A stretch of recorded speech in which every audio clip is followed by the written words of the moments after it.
Hey everyone. Good to see everybody. Randy, Steve, Phil. Everybody else is coming into the chat. I'm going to go ahead and pin the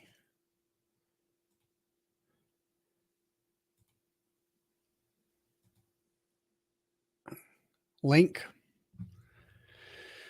So we got Hope and Robert and Michael, and I think Hope, you were up there with Bob getting some sugar there today, I heard. And southeastern Colorado hives, he's working a swarm. Maybe he can come in and give us a live video on that. So right now we just had a little bit of rain come through, which is good. We've been dry for about 3 weeks. So that's been good for us. Hopefully that'll kind of get the honey flow up and running a little bit better. Of course, for me, the end of June, it's pretty much done. Yeah, and there's 3 boys and the bees from Tennessee. Got to get my notes out here. That's Joe. And all. Anybody wants to come in, click the link. Been in the bees, not really here lately. The biggest thing that I've been noticing is nutrition not coming in like I like it. Looked at trying to do some grafting. Phil says there are 3 weeks with no rain here. Hopefully rain tomorrow. It showered here maybe 10 minutes if it did that. It did leave a few puddles in the blacktop areas. And it's supposed to rain here Monday at a fairly decent amount, they're telling us, hopefully. Keep things going. And but anyway, as far as the nutrition goes, yes, the queens are laying eggs, let's say, in my nukes, but I don't see the larvae that's been hatched swimming in like thick puddles of jelly.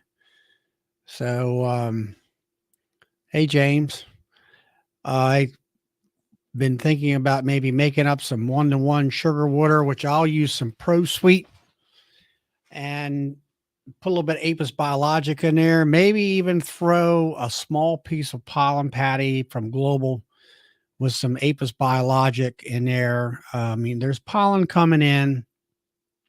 Not sure whether they'll really go after that.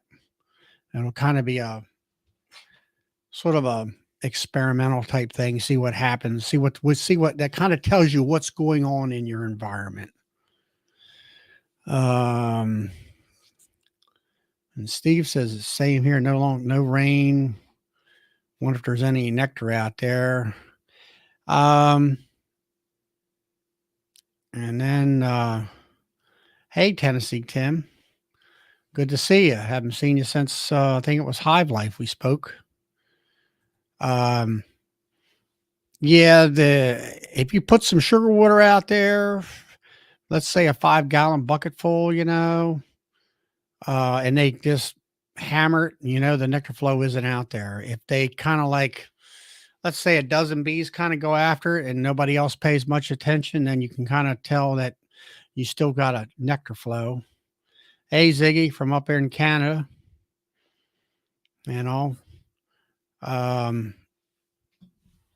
Hopefully everything's well up your way. I will have to say we got some of your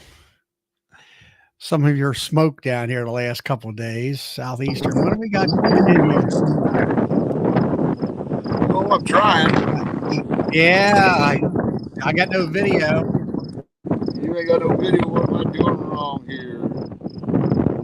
Push cam. There, is that better? Sounds like wind or thunder. Oh, I got some rain getting ready to hit. I'm in the middle of trying to get something going here.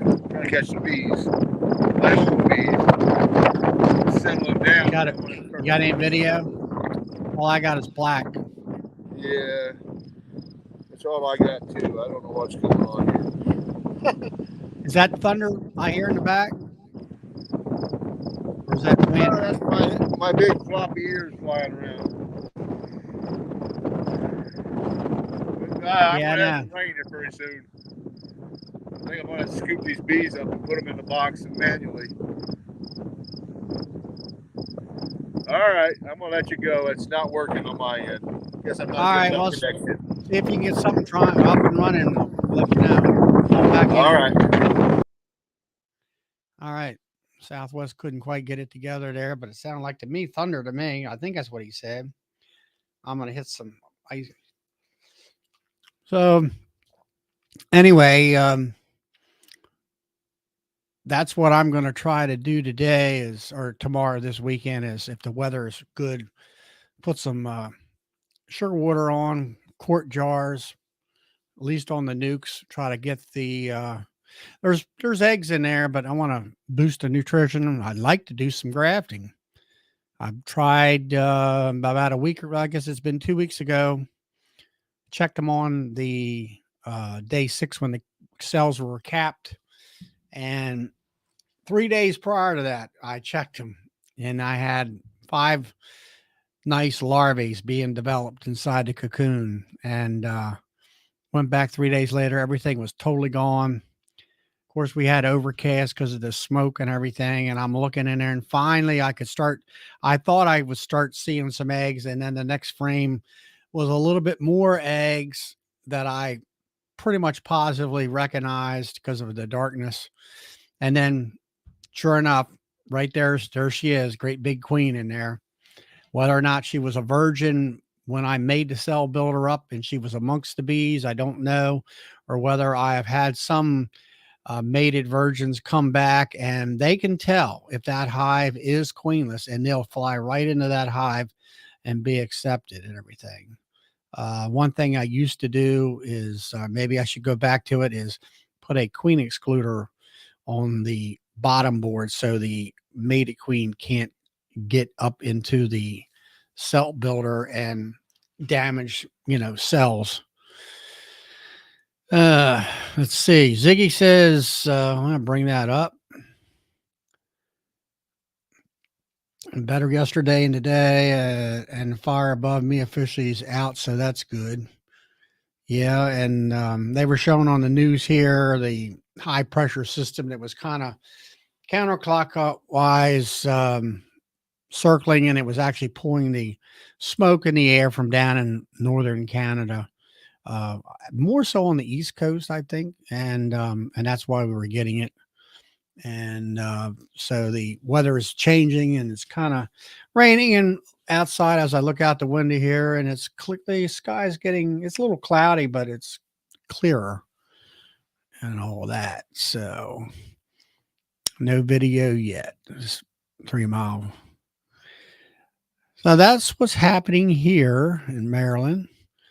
Like I say, I'm going to try to graft, but I want to build up the puddles of jelly where the larvae is floating in. It just makes a much higher acceptance rate in grafting. That was one of the things that, hey, Mike from Oregon, glad to see you. I'm not sure whether it's your first time on, but glad that you're on. But having large puddles of jelly where your larvae is being on top of that when you're using a Chinese grafting tool definitely makes it easier about transferring your larvae without damaging the larvae. And then having the right amount of bees in your cell builder. Let's see, what was it? James last Tuesday night showed us his cell builder, which was superb. I mean, there was huge amount of bees in there. Of course, it was a 10 framer. I've been using 5 frames, but trying to keep the right young nurse bees going in there and having pollen and nectar for them to feed off of is a major factor in getting, let's say, 80 or 90% cell rate acceptance and all. Hey, Don, how's things up in Pennsylvania there? And there's Minnesota Mike. Hey, Mike, good to see you. Come on in. Getting tired of trying to talk by myself. Oh my. Hey Steve. And then there's all right, three boys bees. Sourwood is dripping, balls ready to bloom on some hillsides here. Well, that's cool.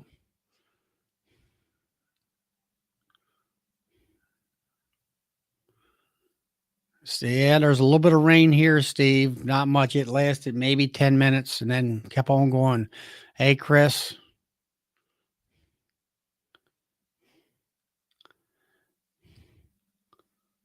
And all, but that's what I'm going to be doing this weekend. I got there's Minnesota Mike. There's Mikey. Glad to see you. I'm getting tired of talking to myself. Got your microphone's a little light there, I think. I'm not sure. Can't hear it. Can't hear a thing. And there's Brad. Hey, Brad.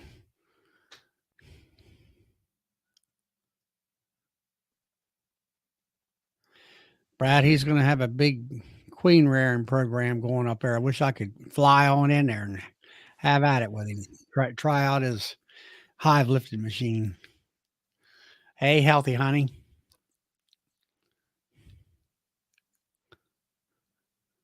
Can you get it, Brad, Mike? Yeah. I'm going to take a bite of cheese.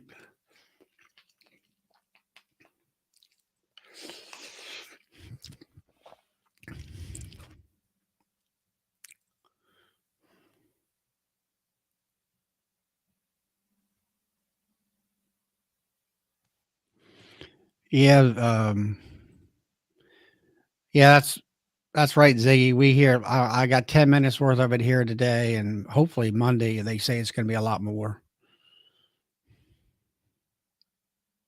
Yeah, looks like Mike's going, trying to get his sound up and running.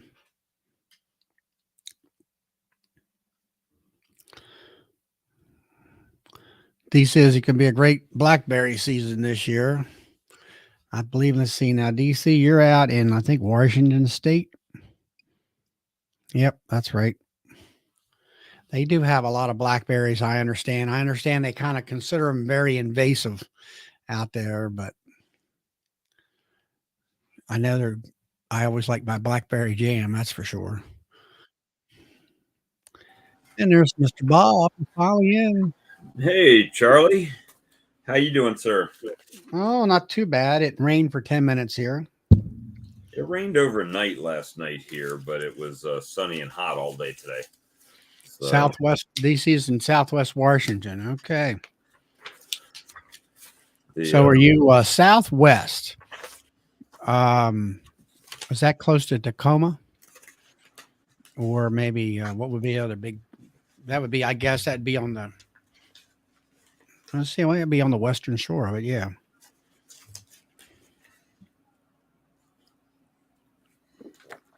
it's my buddy Ashby. Ashby Miller. Ashby Bee Farms. Yes, sir. He just got some honey rustler. So getting ready to go out tomorrow. Looks like I'm going to have a honey extraction party tomorrow. So Well, make a video. What are doing? Mr. Sam is coming, so that's one. And I think some other people said they were thinking about coming over tomorrow to help with that. So we'll see. I think everybody just wants to see the damn uncapper. They don't care about extraction of honey. Yeah, well, hopefully it'll do a good job for you. Yeah, DC, I got relatives out there in Tacoma. At least I think he's still living out there. I'm not sure. So we got Tennessee, the original Tennessee, just Tim on here. And Brad is going to be coming in. He's getting ready for his big queen rearing demo. Seminar, right? He's got the seminar. I'm just catching up on stuff. And let's see. One of my fellow beekeepers here in my own county. I think The the compound. flow is over a record year for locust poplar and fell short. Ashby was saying the same thing, that his flow's over. And I'm sitting here looking at in Charlotte. Now I understand he's a couple hours away like I am, but I'm seeing privet blooming when I'm up there, So I was like, I don't know. Hey Todd. I don't know. I mean, here in Harford County, I mean, the biggest thing I'll say is rainfall was a big one. And I know the locust is done. I know the cherries are done. Poplar is pretty much done, or it's, I still see some blooms here and there, but the real big explosion of blooms, as far as you could see the yellow blossoms from far away that you could recognize, you don't see that anymore. Mike, can we hear you yet or not? Well, let's give it a try here. Yeah, it's very low. Okay. But we can hear you. I'll try and set it up a little higher. Is that the computer problem or a microphone problem? I think it's actually the microphone. Is that better? Yeah, it's getting better. Yeah. Okay, let me crank it all the way up here. That's good right there. Okay, thank you very much, Charlie. So how's things? Go ahead, Bob. I was about to say, I got to meet Hope Sadler today. He met me over at the Domino place, so I got him, showed him how to do it, and so he got some magic syrup today too. So we had we weren't there long, but we had fun. Yeah, I caught your live coming down the road a little bit there for a while. He gave me a sheet, which now I'm sorry I don't have it in here, but it has all of the blooms and the times that they bloom in our state here. So he gave that to me today. Well, like I say, for here, our main high producers are pretty much over with. And we started a little earlier this year, I believe. And it's what, the 9th, or tomorrow's the 10th. And last year, I pretty much kind of wrote the flow off on the 20th of June. So the 20th, you just were like, yeah, we're done. That's it. Yeah, we're done. So still, it's funny because this is up at the sugar place there. Usually, there's bees all over the syrup, like the spilled on the ground and whatnot. Mm-hmm. And today, that was not the case. There was no bees flying on the syrup. So my initial reaction was, well, they got to flow on here somewhere around here. So that was just a little bit unusual. Even when I pulled my truck into the yard today at Sam's to unload his syrup, that his bees didn't jump all over it either. So we got a little flow going on or something around here. I don't know what's happening. Well, that's like I was telling everybody else before he got on. I'm going to feed my nukes a quart jar of syrup and maybe put a small piece of Apis biologic pollen patty in there. See if I can get the nutrition value up they're not out of honey and they're not really totally out of nectar per se. What I've seen in the frames, I've seen in some cases where you pull a frame up and it's dry and people miss that. It isn't what you see, it's what you don't see. Right. And that's like, get some sugar water on these bees are going to, she will shut down, but now she hasn't shut down, but I don't particularly care for the lack of jelly and stuff like that. And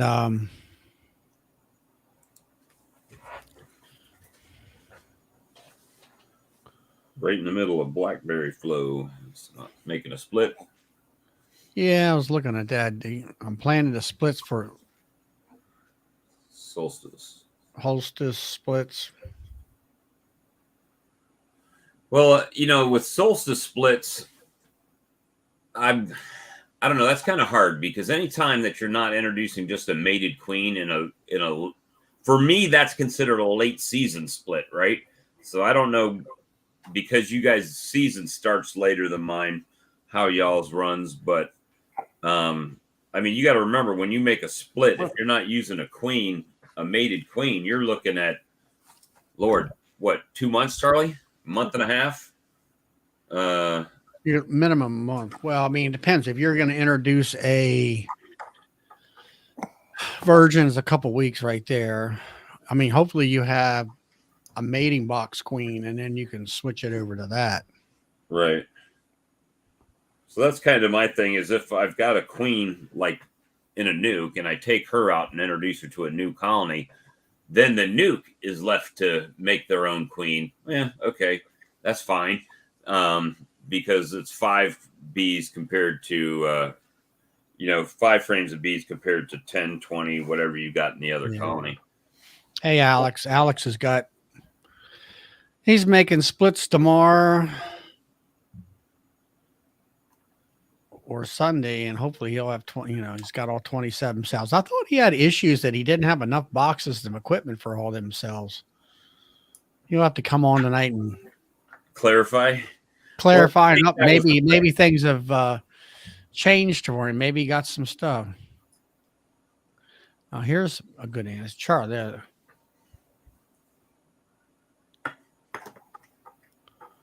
Okay, Z. All right. They'll shut down feeding royal jelly and feeding the queen when nutrition is issue. Well, then I'm gonna go ahead and put jars on and see if I can't stimulate. in lieu of feeding. See if I can't stimulate them and give them a little bit of a boost. Well, last year about this time, remember I was pulling frames. I'm like, man, these larvae look kind of dry and they're kind of brown because they just didn't have the nutrition, right? So, yeah, just slap the feed to them and it turned that situation around. So, Mike, what's happening up north? It's so dry here that really, yeah, it's really, really bad. We've got some farmers plowing and stuff, and luckily being right next to all the bogs and the swamps and everything else in the woods, I mean, I am getting a little bit in, but this is just going to be a year building. I'll be lucky if I get a couple 100 pounds. I'll be really lucky. Of honey? Yeah. Yeah. So now, when you say a bog, is that what I would call a swamp? No, a bog is a covered lake. It's completely covered with cattails and floating whatever. And if you fall through that, God help you, because it'll close up, on top of you. I've fallen through it once. It's kind of like mud. No, not at all. You actually have a lake. Imagine a field of cattails covering the top of a lake, but there's still a lake below it. So that's a bog dust. Yeah, not moss. It's kind of like, well, it's got to have some dirt and whatever and compost for those roots to bind into. It's just it grows on a floating dead matter, and it's really interesting. I fell through it once coming home. I decided to walk across the edge of the bog and fell into the ice, threw it up to my chest, and you're taking your forearm, pounding the ice out to get to the shore. But yeah, it is pretty much just straight muck in the bottom. But yeah, I think in the center there, it probably goes maybe about 25 feet deep. So you do not want to walk on a bog by yourself. This is a safety feature. But with all the swamps around too, we've got some bushes that are blooming that I have no idea what they are. Yeah, DC, it gets thicker to a point, and then the lower part breaks off and then sinks to the bottom of the lake. So, but yeah, Charlie, I'm looking at putting What's that? What? I had 27 nuke boxes, 16 deep boxes, double nukes with set to restore hive. I need 7. Oh, okay. He had them 27 queens. I think it's what Alex was talking about. He was on here, I guess it was Tuesday night, I guess, Bob, when he was talking about he had all these queens. And he was worried about having enough equipment for the queens. If he was ultra successful, right? Like if he had 100%, then he would be worried about it. But if he didn't, then he would probably be fine. But I think that's what he was saying. Okay.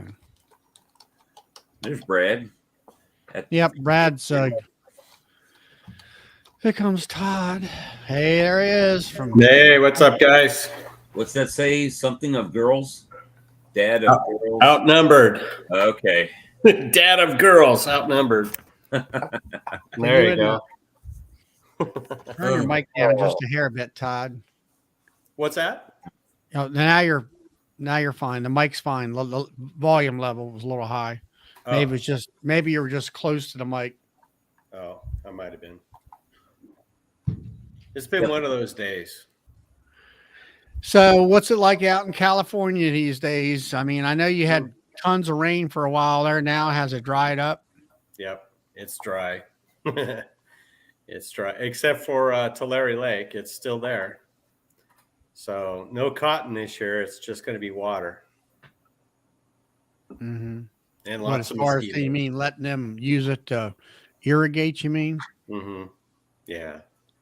Well, they back in the 40s, I think it was, they built dikes and levees and all kinds of things to divert that water off of that area. It was an ancient dried up lake bed, and they started growing cotton there and other row crops and stuff. And the last time it rained this much was 1983. They had a little problem, but this year it's even worse. So it's flooded. It's going to be flooded all year. Oh, okay. So they were farming the bottom of the lake. Correct. Yeah. And now because of all this rain, the ancient or dried up creek beds brought all the water down into the basin, and it's like, okay, well, sorry, but your crop field is 30 feet underwater or whatever. There's no satisfying you California guys. Either it's too dry and everything's burning up, or it's too rainy and we're having landslides. Or you know what's so funny is I was at a store the other day, and it was AT&T. I was paying my bill, and they had a TV in there.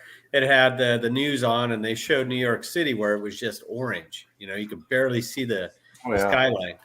And they were, talking about, oh, this is so dangerous and blah, blah, blah. I'm like, well, where were you 2 and 3 years ago when that was here?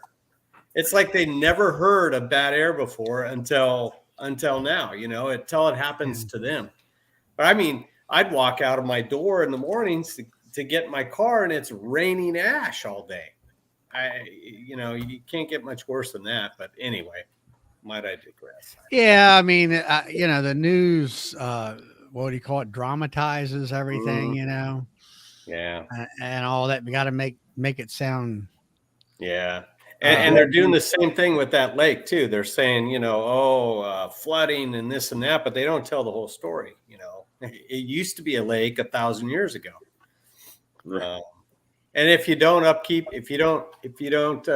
maintain the levees and the dikes and stuff like that, well, this is going to happen.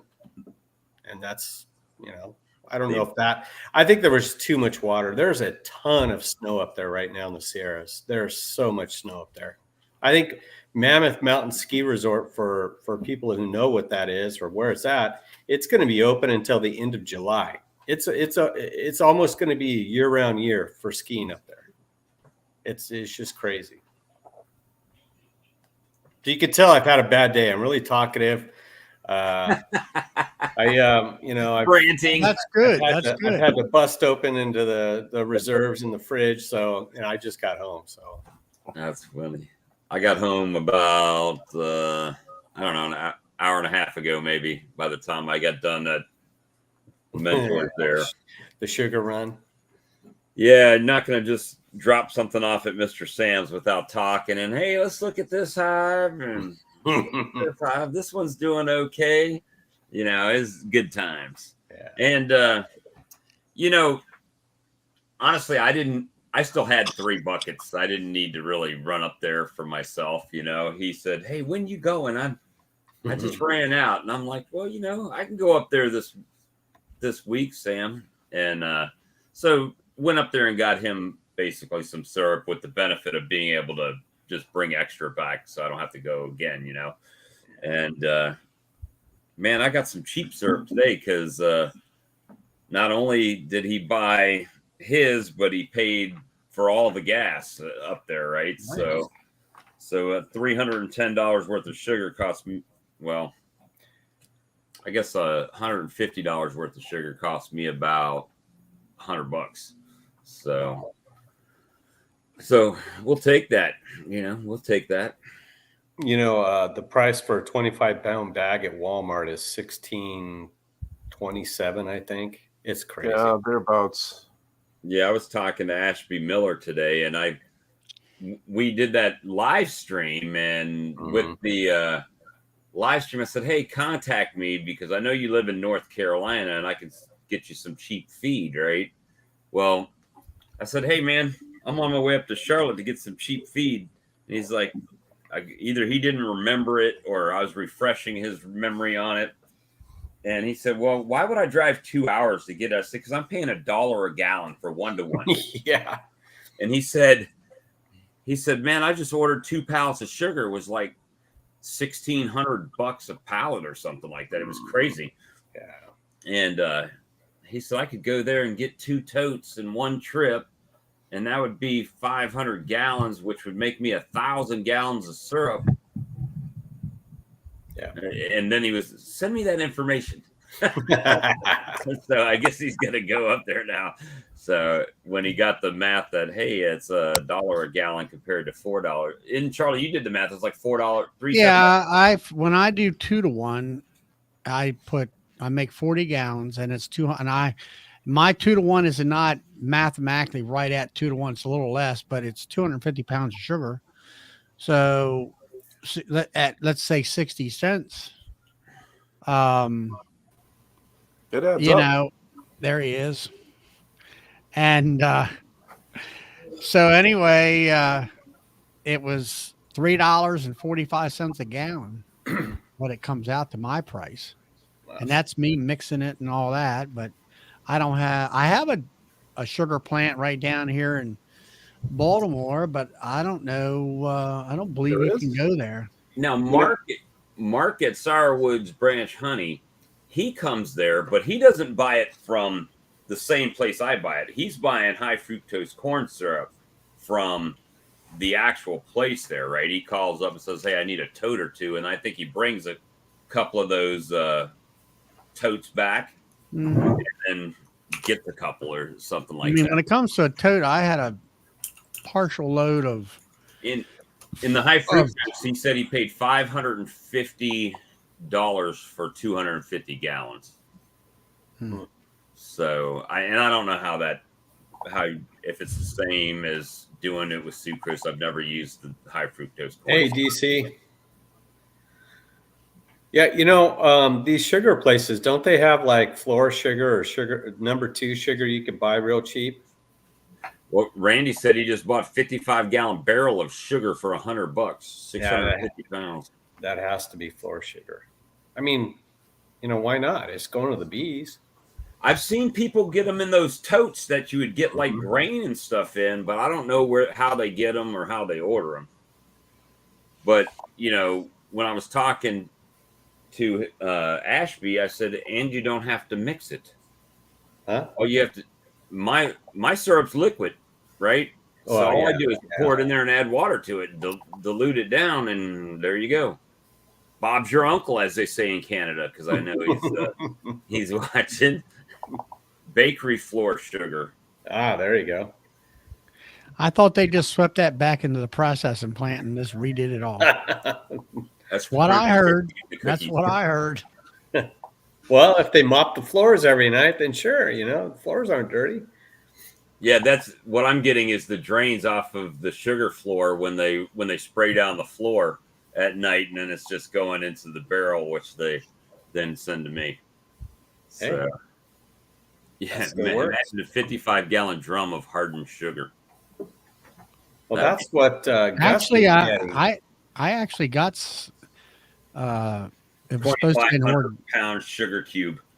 I got 3 barrels that weren't completely full, but I think I got close to like 850 pounds of sugar. That's what we should do. We should set a Guinness record by getting a tote and letting it harden, like wet it down and let it harden in there, and then cut the cloth of it and call Guinness and say we got the world's largest sugar cube. Sugar cube. Wow. Yeah, Why? man. 1 lump or 2, sir. Have to use a chainsaw to cut the blocks off of it. I know Hey. what Dan's. Huh? Is it, I haven't seen a video from Gus in a long time. What? Gus Anybody Mitchell, knows? yeah, I don't know. You Yeah. know, I'm going to tell you what. I talked to Cayman. I guess it was last year, June or July. It was about this time last year. And, Gus had just come on the scene, and Gus had just gotten monetized. And in that conversation, it came and made it sound like he was a little disappointed it took him that long to get to 1,000. And I'm like, yeah, the only reason he hit it that quick is because you dropped his name on the video. I'll be honest with you. And I said, otherwise he'd be struggling with the rest of us to get subs. Yeah. Now he puts out great content, and that's not the point. The point is people can't find you; they don't know you're there. That's the whole thing, right? So, I've been doing this on my 4th year now. I'm 300 something subscriber, and I think that's pretty normal for a beekeeping channel. yeah, I'm Unless Fox Plus hits it. yeah, I've had a channel since 2009. Now, it hadn't really been focused towards this niche, right? So I grew, and then I switched niches on the same channel. So I lost some as I was gaining them. So there was that whole swap off there. And now, I'm like 10 away from 2,500 or something. And I just got to the point to where that was so small potatoes when it comes to even if I was making lots of content, the amount of money you make on YouTube is so minimal that it's almost disheartening. If you're planning that, I'm going to make this YouTube channel, I'm going to make money.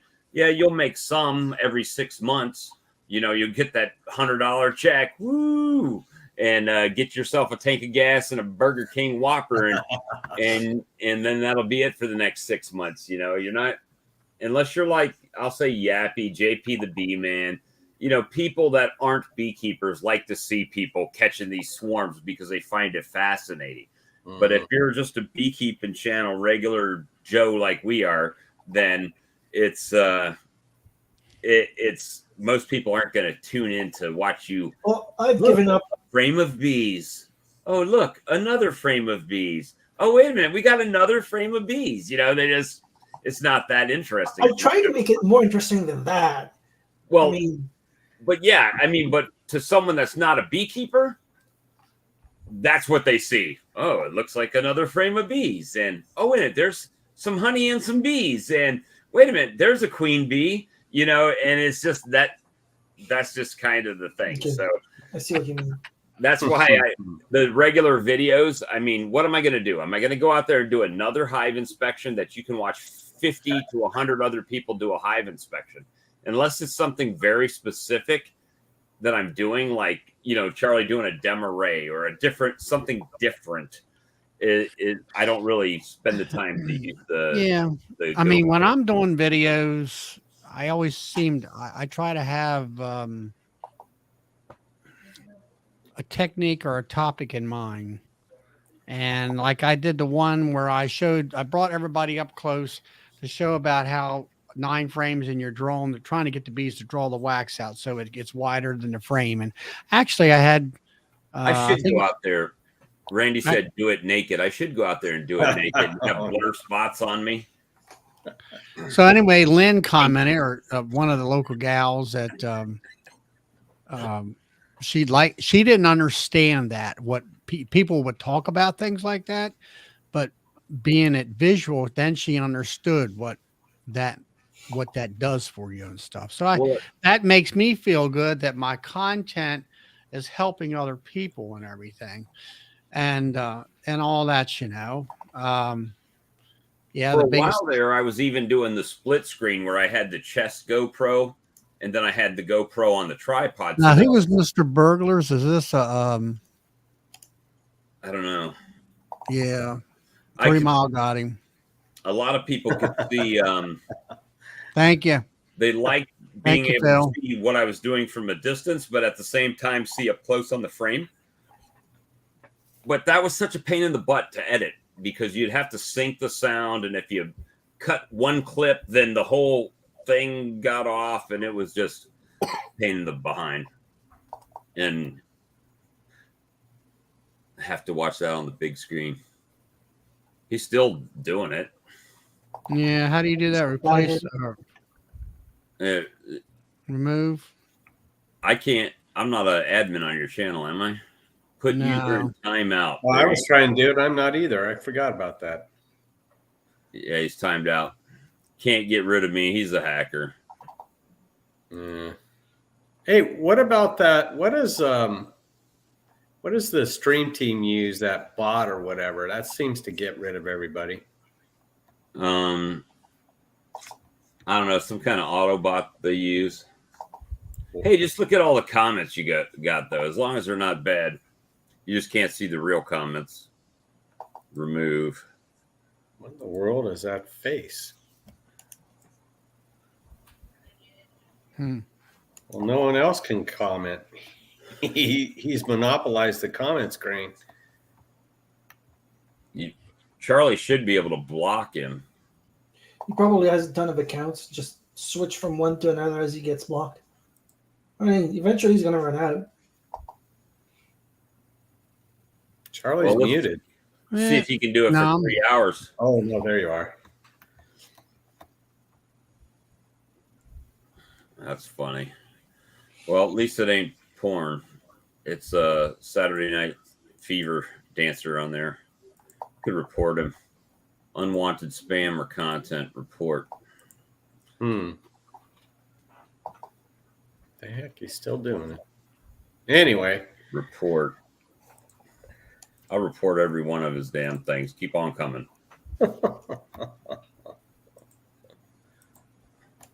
Report. Unwanted spam. I think that might be his goal. Many reports as he can get. Well, to keep us from like continuing the conversation. I don't know. Between timeouts and reports, he should be. He probably has 1,000, or he's got a bot that's doing it for him. By the time you report him, he's already got another one up there. The picture changed too. Like Yeah, I said, so probably several dozens accounts.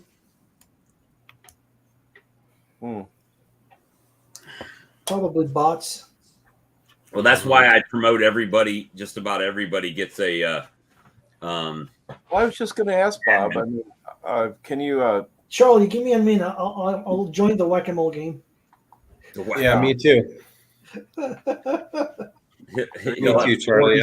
I'm in the mood for this tonight. Believe me. Yeah, me too. A freaking groundhog got to my squash ceiling, and I am angry. It's one of those where you want to. What's that song? It's just one of those days. Yeah. You know what I'm talking about? That song. And it's been one of those days. I tell you, my boss is in Washington D.C. for conferences, and so a lot of the stuff that happens around the office falls on me. And one of them today was the coffee machine. Alex, I make you what, a standard moderator? Is that what it means? I think so. Let me just say something. If I get the blue wrench. Yeah. Charlie, throw it on mine there too. Yeah. Charlie hit me up too. I'll whack him. Yeah, I'm trying to. But my boss is in Washington D.C. and I get to play boss in the office, at least in my office. And No, I they're nuts. come to find out today when I was ordering a cartridge, an ink cartridge for the color copier, that the contract expired March 30th, and that the ink cartridge would be a billable item, and it's a huge billable item. And so now we have no way to copy. Plus other bunch of office shenanigans. So it's been one of those days.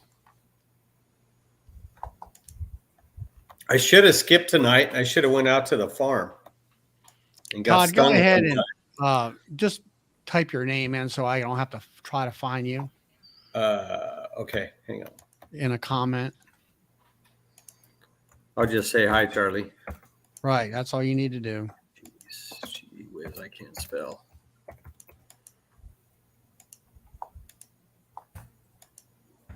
Come on. Heck. There we go.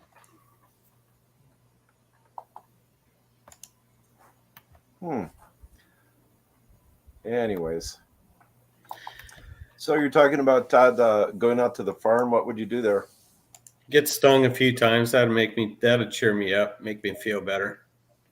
Okay. Like I said, it's been one of those days.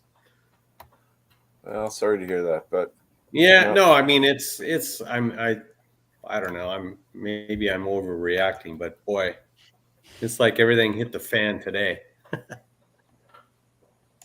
well, it's kind of funny when that's. But I'll be out there tomorrow, bright and early. Yeah. No, this is a pain in the butt. Well, at least I will have to announce, yes, I am monetized now, and I've got the chat thing turned on, and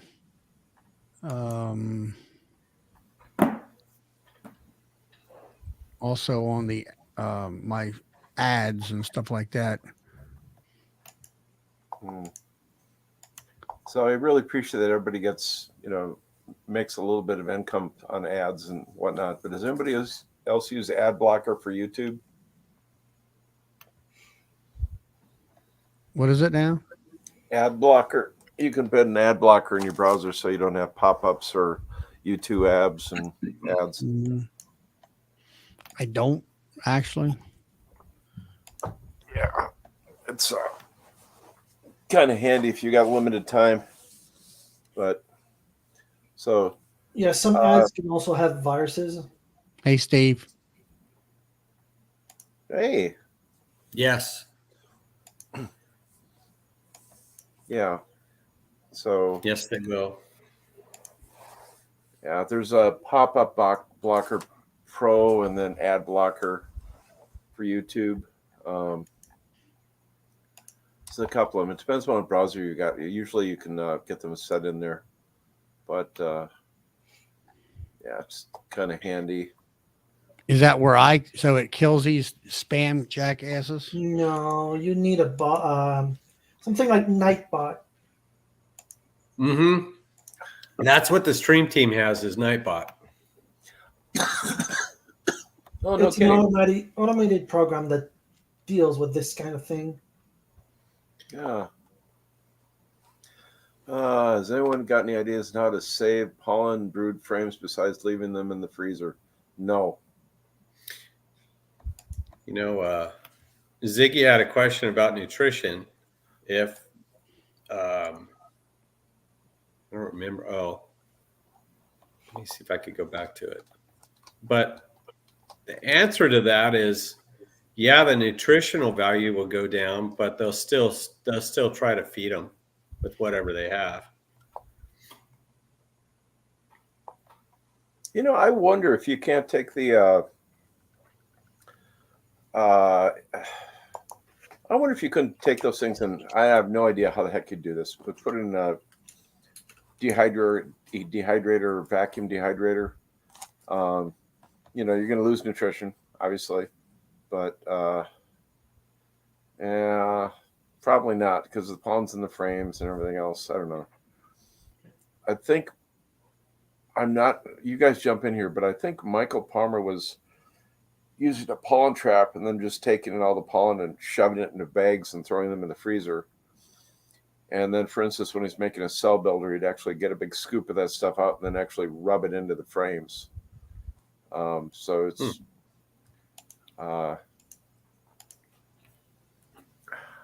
but what the heck? Nightbot, huh? Yeah. Interesting. Looks like Mr. Burgles is. I don't see him on. You know what's funny is I jump over to the YouTube feed and all I see, unless I know what it is. Never mind.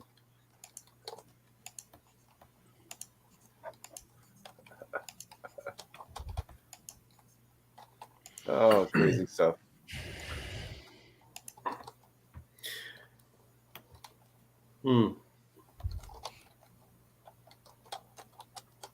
Hey, Anyway, Dennis. this is fun. Yeah.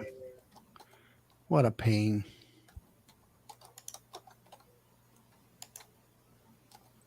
You know what's weird is I don't see it on the YouTube feed. I don't see any of his stuff on YouTube. It's only on StreamYard. It's on YouTube side. I'm hitting on YouTube side. I don't see it at all unless my feed stopped. Which I could be. Yeah, just press F5. It'll refresh the screen. Oh, that's funny. Yeah, Charlie, what was the comment there? It's somebody who's just looking for to get your time slot for Bee Talk. What was this? Something about soaking in water. Joe May soaked in water and washed the foundation out with a water hose. Save the comb. Oh, that's what I did with, okay, old pollen. Never mind. So meanwhile, back at the ranch. So, Mike, what's going on up in your neck of the woods? How are your bees doing? It's so dry here that,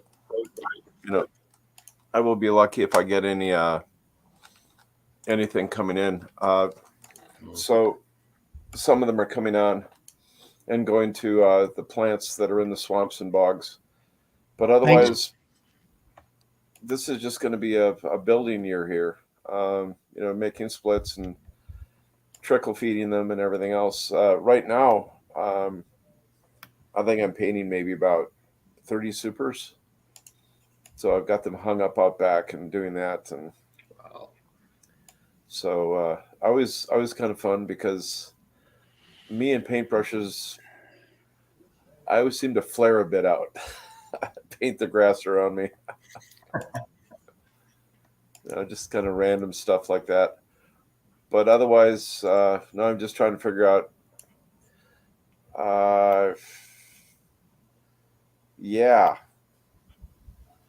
Not too much going on, to be perfectly blunt. It's more like a downtime maintenance thing, so it's a little bit of craziness. Wow. I've got a couple of hives that I'm going to shove some white paper in the bottom and hit them with oxalic and just see what kind of interesting mite drop comes off. I'm just messing around with them right now. There isn't really anything going on. I don't think I'm going to have anything coming in as far as production is concerned. So, Gosh almighty. Holy cow, Bob. And thanks, Grammy. I appreciate that. Bob Walker, goodness gracious. Holy moly. No. You got to undo your Which Bob Walker is that? Walker Bee Ranch.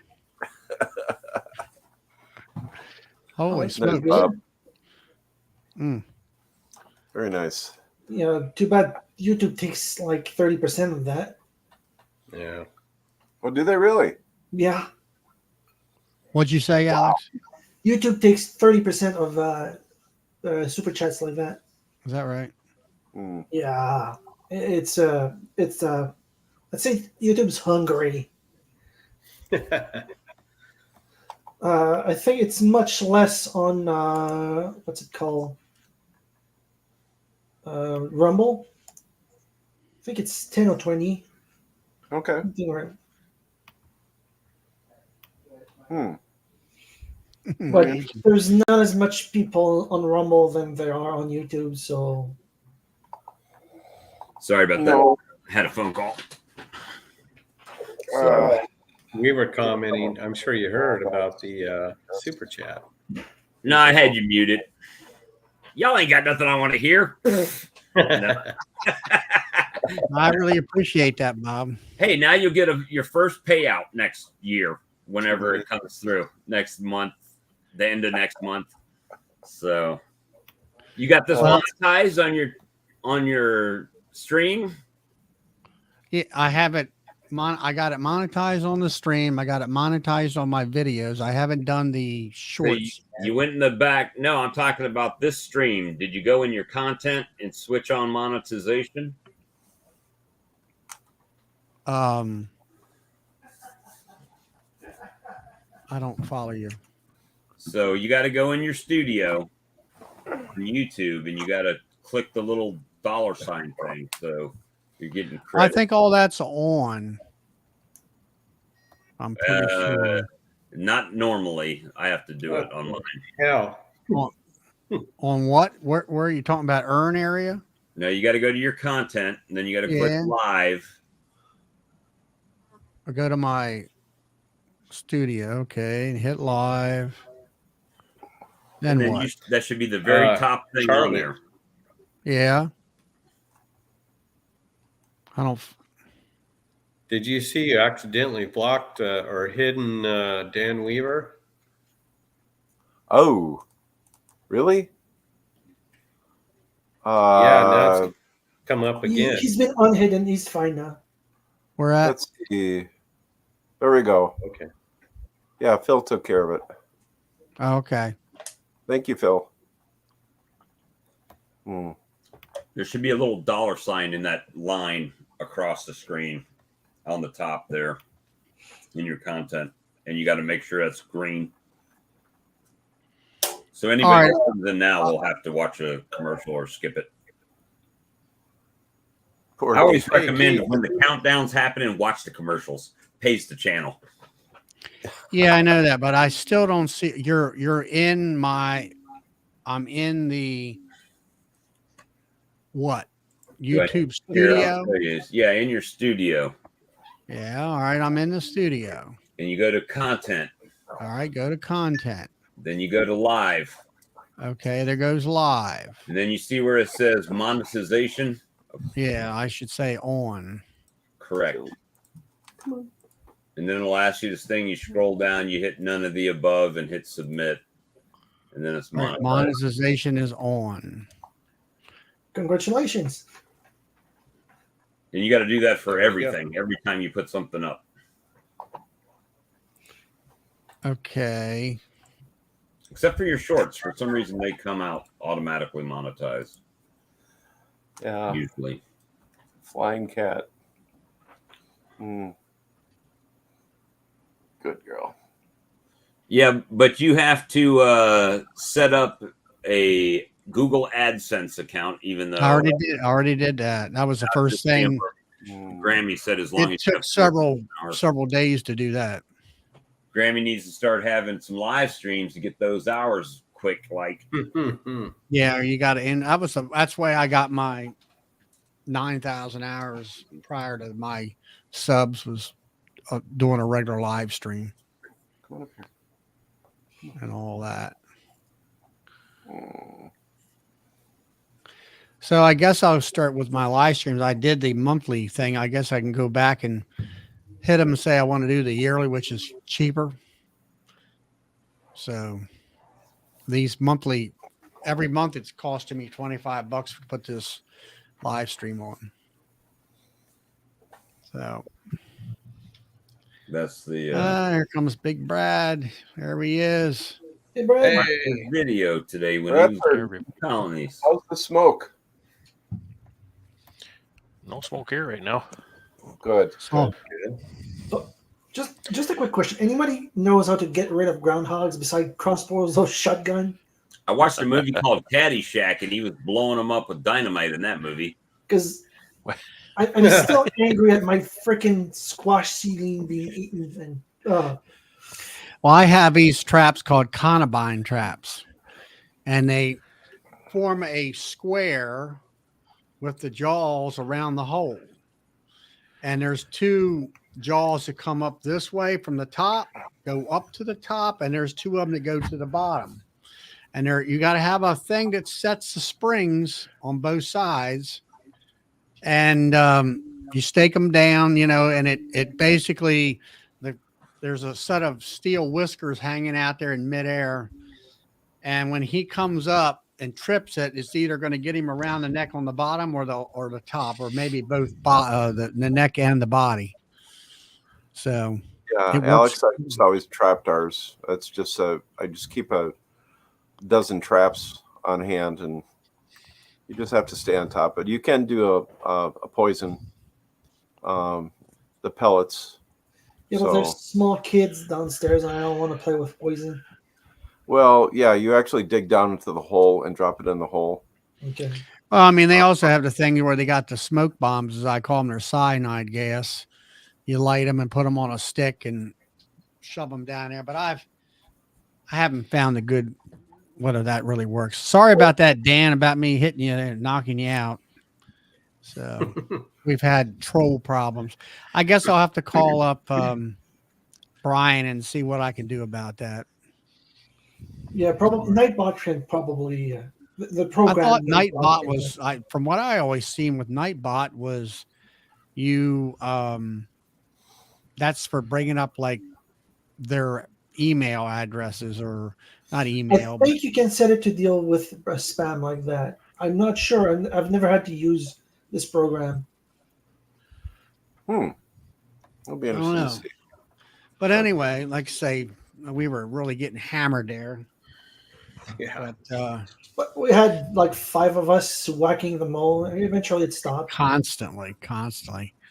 I just But see it. no, I just wanted, I mean, I was really preoccupied with that, but I wanted to say thanks to Grammy for her super chat. And I think that's what you call them, right? Yes. And Mr. Bob here, his super chat and all that. So, well, Bob, you're on fire tonight. Look at that. Well, that's the money I saved on my syrup that I just spent. Oh, Yeah, there you go. Dirt Rooster has free shipping this weekend only on his website. I just saw it on Facebook. So if you want some Dirt Rooster gear, you can get it there. Oh, Alex, there's one other thing that you can mess with, and I really don't suggest it, but get yourself a couple of 20-pound propane tanks and flood the holes and stand back and ignite it. Be sure to film it. I don't think it's on my land because when St. Jerome is a pretty small city. It's on the edge of like farmland. Then keep the damn groundhogs if y'all can't use them. And they wander around. Like 2 days ago, they hit my neighbor's garden, and today they ate my squash seedlings. I don't think I just else. love listening to Americans solve problems because it almost always includes things exploding. Yes, That's so funny. As opposed to Canada, where they just flood the tunnels with beer and maple syrup. Yeah. It's a grand thing either way. Yeah, I've seen videos of that. Just put some thermite down in there and blow it up. Actually, hey, now did you see that that you can buy this thing, Alex, and you take a propane tank and you shove this tube? I think it is. It's on the internet and it's a product. Yeah. You can shove it down in the hole and you give them a nice dose of LP gas, and then there's an igniter on the end of it. You go boom like that. And, I mean it. It's I don't know. I was considering getting a crossbow. It's called a crossbow. that thing, Charlie, is called the Rodinator. And potato farmers in Idaho use it a lot. Yeah. We can't have I can have the hunting rifle, but I don't have the permit. I don't think crossbow requires permits. So it's the I think it's the strongest weapon I can get without a license. I think I'd have to look it up, and I'd have to look it up if I can hunt or get rid of groundhog here in this city. Why you Well, live in a Brad, what about your Communist bear state, Rich. problem, Brad? You know, 6 joules and 10,000 volts has solved my bear problem for now. That's good. I let them live. Yeah, I thought of Wow. installing an electric fence, but they're rather expensive. So, and I set one up for my new apiary I'm gonna open soon. That cost me Yeah. over $500. It's definitely investment, you know. Yeah, but Look for at my one, apiary here, though. there's one squash seedling left. I'm not gonna spend $500 to save one plant. It's not worth it this year. I'll probably make a raised bed next year. Oh yeah. No, it's like the apiary. Sure, I've got, you know, probably $2,500 into my fence overall. You know, over the last few years, I've been improving it and expanding it and stuff. So, but I've also bought 10 nukes this year. It was more than that. So, you know, it's a pretty small investment, or it's a commensurate investment as to what it's protecting. It's protecting, you know, $50,000 of the bees. So Yeah. Oh yeah. Did you guys see what excuse me, Jose is doing up in Northern California for his bee problem? Mm-mm. What's He has this a bee thing. problem? I've never seen it before. He has a thing called a Zon 4, and it's just a it's you hook a propane tank up to it, and every, I don't know, 7 or 10 minutes it shoots out a blast that has a loud sound that scares the bears. And yeah, they don't we come use back. those here to keep the geese off of the grain fields. We just call them bangers. I don't know what the real name is for them, and they're a nuisance. And the wildlife usually just figures them out. They work for a day or two. You know, I they're guess loud. he's You know what? I was in a 2-car garage one day when I was a kid. I was in a 2-car garage, and a guy set one of those things off in the garage. No. Oh, absolutely, absolutely. I couldn't believe it. And it was just one of those. You know, you couldn't hear anything afterward. I couldn't believe he did that. Hey, Brad, I got a question here for you. There were a lot of other studies before the U of M Marla Spivak thing, but how much does Propolis help with nosema? Oh, I don't know. I don't know why you'd think I would know. I don't know. He knows Well, about nosema. He hadn't learned about the propolis part yet. Well, yeah. I've heard Spivak speak and read her you know, papers and stuff, and so I get everything she's saying about it. You know, that's all I know. Well, the only thing that I recalled from it, you know, and I haven't gone through it in several years, was it was really good at viral load. Now, would that help with nosema? Nosema is not a virus, right? So, It's not a virus. yeah. Okay, so a couple things that I would comment about that whole topic. And if you were to really listen closely to her presentation on that, there's a couple of things that I really picked up on, because the whole world is going nuts over propolis. And sorry, I'm a little bit of a skeptic sometimes, and I No, try to run look at with it. kind of the practical side of things. The first thing is the bees do not process propolis. The propolis is exactly what it was when it came from the trees. It's tree sap. It's just resin from the trees, and the bees do not change it at all. They use it as it comes in. So bee propolis isn't bee propolis. Bee propolis is tree resin. Okay, they don't make it. It's not like they're making bee bread or they're making Yeah. royal jelly or It's a something like blend that. of They don't sap and process it. pollen and stuff. Exactly. Yeah, I don't know about pollen or whatever, but that was one of the points she made, that the bees do not process the resin. It's used as is. They collect it, they use it. They don't process it at all. They don't do anything to it. The second thing is, in her presentation, she goes on and on about the viral loads and all this kind of stuff, which is great. We know that now. We know that that has an effect. Exactly why that is and exactly how that is, I don't think it was really that clear. I think it's sticky and they get their feet stuck in it, but that's just me. But one of the points she made in her presentation was that they actually took that to an extension to what does this mean to a commercial beekeeper? Commercial beekeeper is about honey production, right? And she made the point that in all of their studies, the propolis envelope hives and the non-propolis envelope hives, there was no difference in production. Okay, so as far as no production, but okay, go ahead, please. Well, so what affects production? A healthy hive it will give you better production, right? A healthy, vigorous, populous hive of bees will show you better production. The two subsets showed no difference in production. So I don't really know what that means, but what it means is, as a commercial beekeeper, there's no reason in that entire presentation about this, magical propolis stuff. There's nothing for me because it doesn't affect my bottom line. It doesn't affect the honey production at all.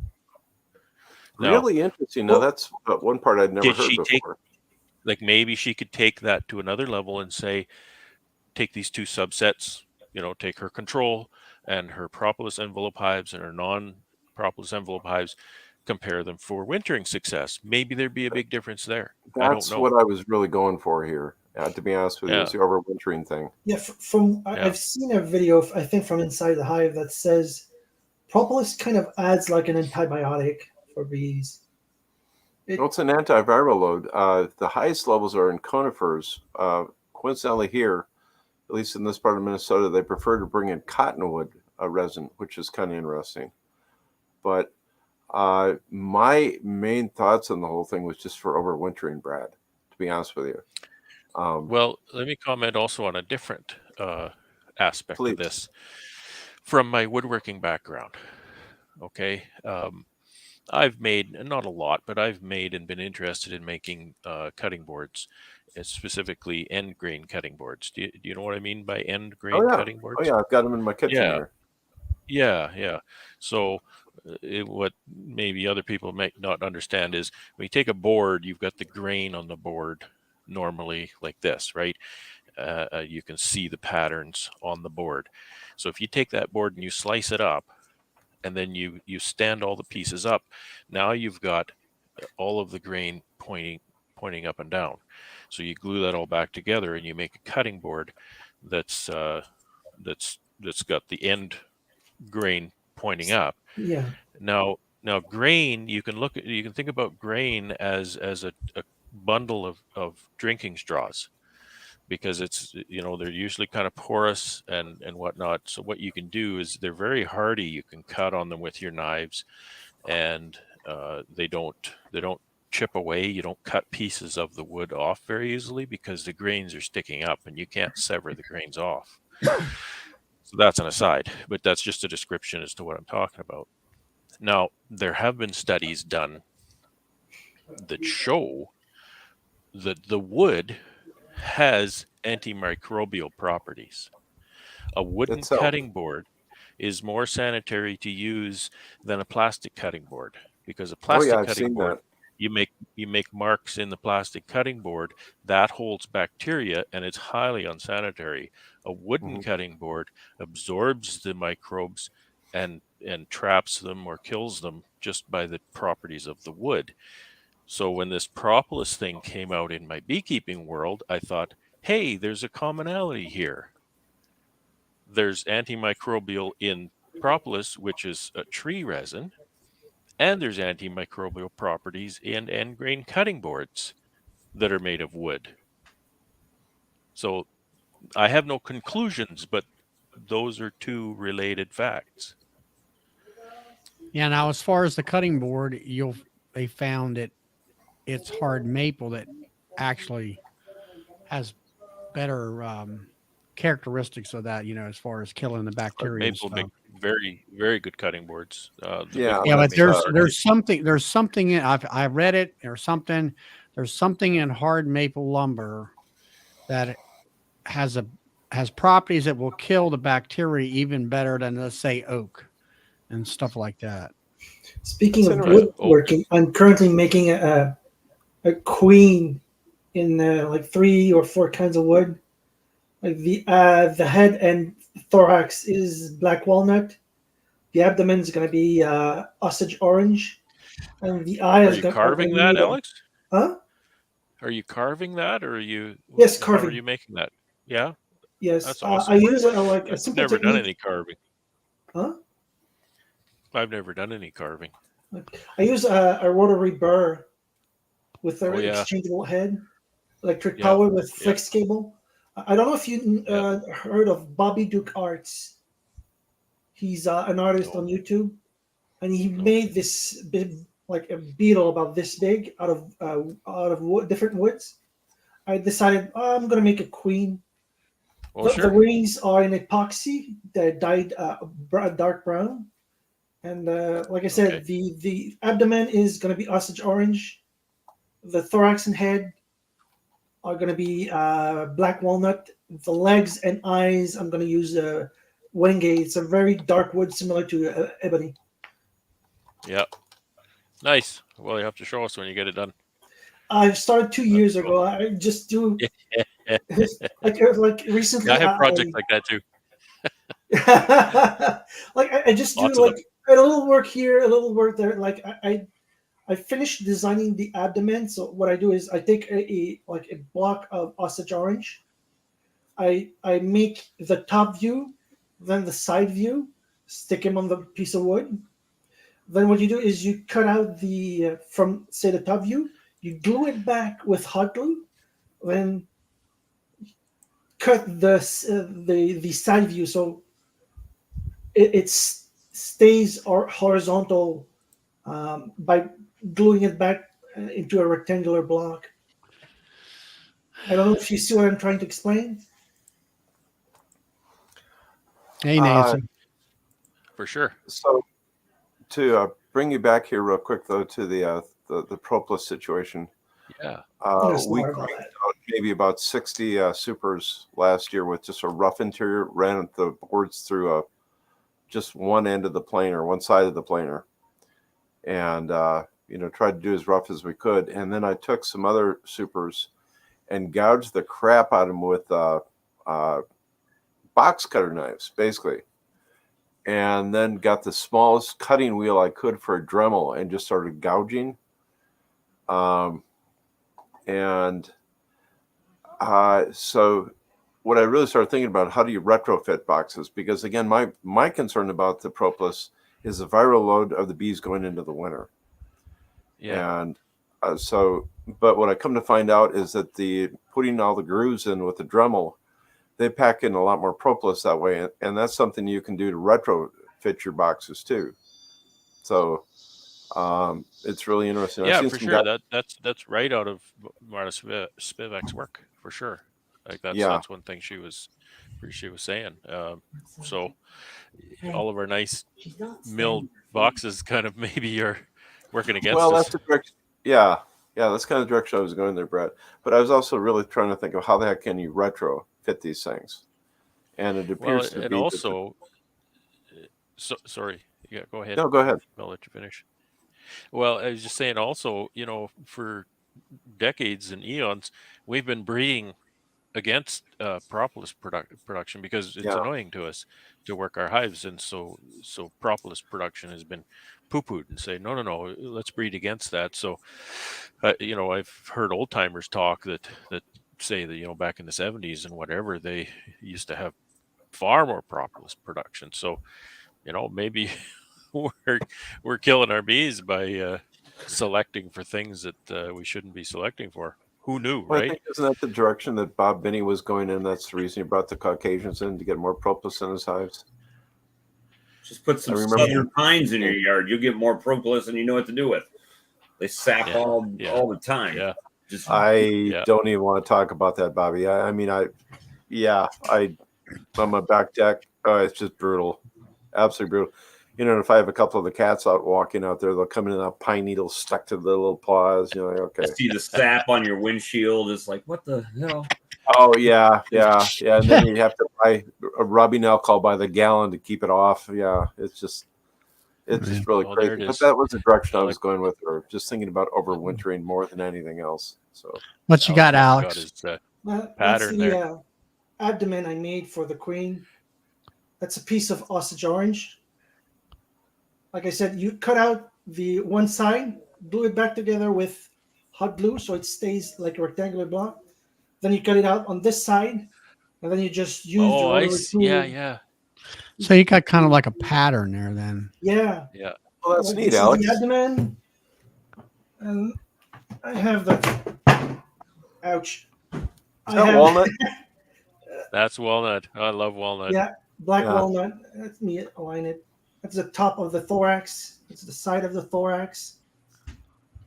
That's And what my this big is- cutting board is: walnut and cherry wood. It's just beautiful. Oh yeah. Epoxy. I just cut out the wings. Then I'll sand down the that pattern on the back so they're the right thickness. And I have a Cool. piece of wenge here. Talk about he don't have time to go drop queen cells. Now we know why. I've barely worked on this over the last 2 years. What was Well, that, you've been Al? working What on kind it, of though. lumber was that, Alex? The blackwood was wenge. It's similar to ebony. Similar It's what? densities. How does that stuff work? Is it chippy and splintery? I don't know. I haven't, like I said, I haven't tried cutting into it yet. What is I that had the this called? ebony is for 2 terrible to work years. with. Wenge. Yes, wenge. Wingay? Yeah, W-E-N-G-E. WENGE or something. I've never heard of that one. Hmm. Now that you say the Some- orange, is that Osage orange? Is what you're Yes, saying? Osage orange. Okay. And the walnut, yeah, I know what that is. Well, once you get that done and you show it, you'll have beekeepers coming out of the woodwork wanting to buy it from you. I've been thinking of finishing it and sending it to what's it? You have to Ian. buy a CNC. He had this chunk of his truck missing, and I jokingly said that a giant bee took off with a piece of his truck. And I was planning on finishing this, sending it to him, and told him I found the bees that took a chunk off of your truck. Oh yeah, is Yeah, that when he was I- fixing the headlight or something? Yeah. I was Oh, watching man. his video where he went and got 80 some packages and he was going through the Rockies. Yeah. Now, is that the Rockies out past James's house where it's That's still in right. Canada? Yeah, Yeah. you said Well, yeah, it's a long way south of James, but yes, it's from Alberta to British Columbia. Because I mean, when I seen that, I was like, "Oh, he went to California." Well, no, I thought he was going to Colorado. Yeah. is that what it I really- was? Yeah, okay, Colorado that's- or something like that. No, I got to that's thinking the- about it. I'm like, no, Yeah, he can't bring bees That- across the line. That shed, all. you see the video, that shed that they show the car driving through that shed. It looks like a tunnel, but I know it's a shed. It's a snow shed at Rogers Pass. I thought that was a on tunnel. Trans-Canada Yeah, Highway. me It's too. not a tunnel. Yeah, I know it looks like a tunnel, but it's not. It's a snow shed that Wow. covers the highway because of the avalanches that come down there. Oh. On it's you look it up as Rogers Pass. They get like 50 feet of snow in Rogers Pass, and so they've got all these sheds that take the avalanches, keep them That's off a the highway. doggone good way to do that. Yeah, this is yeah, and they've been there Huh. for probably over 50 years, probably 75 years. They've had those snows, and they use. It's pretty interesting, Mike, to go out there. They use howitzers to blast the overhangs from the mountains to knock them down, and then like they'll close that highway for 6, 8, 10 hours, and then they'll shoot those artilleries up into those big snow overhangs and knock them down, and then they get the big machines and clear the highways again. And I was stuck in one of those one time. I sat on that highway in the middle of nowhere for 5 hours. Good thing I had snackies. Has anyone seen Did they have Ian in the bathrooms? chat yet tonight? It's nothing. You're in the middle of nowhere, man. Sorry, Bob. What'd you say? I said, has anyone seen Ian in the chat tonight? No. Oh, Because- he's swamped. They're Yeah, it was brought to my They're hiving attention packages, I think. yesterday, and I did. I go down my bee math rabbit hole there when he was talking about he got those first packages, and that brought him back up to 900 colonies, and he was at 1,500 into the shed, right? So that means I don't know lost. what he was into the shed with, but his normal is 15 to 1,800. So It's I was a doing the big math, hit. and I know it's probably off by some factor. I don't know because I don't know the exact numbers, but it was kind of a guesstimate. So I was thinking that if he went in with 1,500 and he's back up to 900 after like 400 packages, that means he was down to 500 colonies. So he lost about 1,000. And if it was similar to what you were talking about, and you're doing, let's say, average 250 pounds of honey per colony, and the cost of the packages, I came up to some crazy number, like a loss of like $1.7 million worth of between honey and the cost of replacing the bees with the packages. And I was like, oh, I about fell out of my chair. Yeah. That's a ton of dough, man. Yeah, Yeah. you Well, can I mean- imagine the stress on his shoulders. If you lost 1,000 colonies and they produced 250 pounds per colony, 250,000 Well, pounds. Okay, now let's keep prices in perspective. You're talking $2 in two different countries. You can probably figure, I don't know, $2.50, $3 a pound for his bulk production. So you can use those numbers for your calculations. That's still a metric shit load. It's a metric shitload of honey. Yeah. And then think about the cost of replacing everything. Yeah, then the cost of the bees, right? Cost of the labor. Yeah, Mhm. package is what, 200-300? So ouch. Yeah. Ouch. Yeah. That's for packages or for nukes? $300. Well, they're both about the same, Charlie. Yeah. Here, you don't pay much different for packages and nukes. Nukes, I saw nukes going for 300 to 450 here this year. So 1.7 million Canadian, that's still like 1.5 million US probably. I don't know. About 30% less. It's over They're one. I just know that. close. It doesn't matter. If it was $750, I'd be crying. It'd be like, Well, oh my it's 7 digits. That's the way you got to look at it. yeah. That's why I don't have much to complain about, right? I got some work to do, but what am I complaining about? Yeah, but you know what kind of gets me is that you, Brad, you and Ian are all in the same general locality. And I'm like, okay, you were hit, Ian's hit. I don't know about like Ziggy, I don't know whether he's up or close to you or not. No, Ziggy's closer to Quebec than Quebec. Okay. Well, what I'm getting at is you're out there in Manitoba area, and what's going on? Is it something that the bees got into through the summertime, or I'd like to know. or some type of viral something floating in the air? So Or I Well, think I it's mean- a supplier problem with the syrup. I don't know if you guys all buy the same syrup from the same No. company, but that would make sense. That That is is- a problem, and that can be a problem. But let me tell you a few differences between Ian and I. Yes, we are in similar location. However, we are far enough apart that our bees are not going to have a intermingling. bio influence on one another. We are 150 miles apart. Okay. yeah, I'm not saying the bees are intermixing. but I'm Let me saying tell you, there's because you're coming up with something- some good theories here. yeah. However, to understand the context, we are in different forages. Ian is on very much a high canola forage. I am on a zero canola forage. Okay. I'm on clover and wildflower. I produce half to a third of the honey that Ian produces as a result. And you bring up syrup, and that's a really good comment on syrup. I don't buy syrup. I buy sucrose. And that's why I don't buy syrup, because I know what's in that bag. And what's in that bag is fit for human consumption. Okay. It's highly controlled. So therefore, I'm all but guaranteed that it's not going to be bad for my bees. I mix it up myself. So those are really good theories, and you know, but They're just kind of those questions, I'm things just, just kind of it's make us say, and Ian and I go through this every night almost. We go through like, what the heck is going on here? right. And because we don't really understand it, and we're not the only two people. There's lots of beekeepers around that are coming up to the same problems that we're having. And Is it it's best been basically this year, you might say, or this past I think season. it started last year, because last year was a far more widespread dramatic loss. Hmm. And Ian and I kind of skipped that, and we didn't have a crazy huge loss.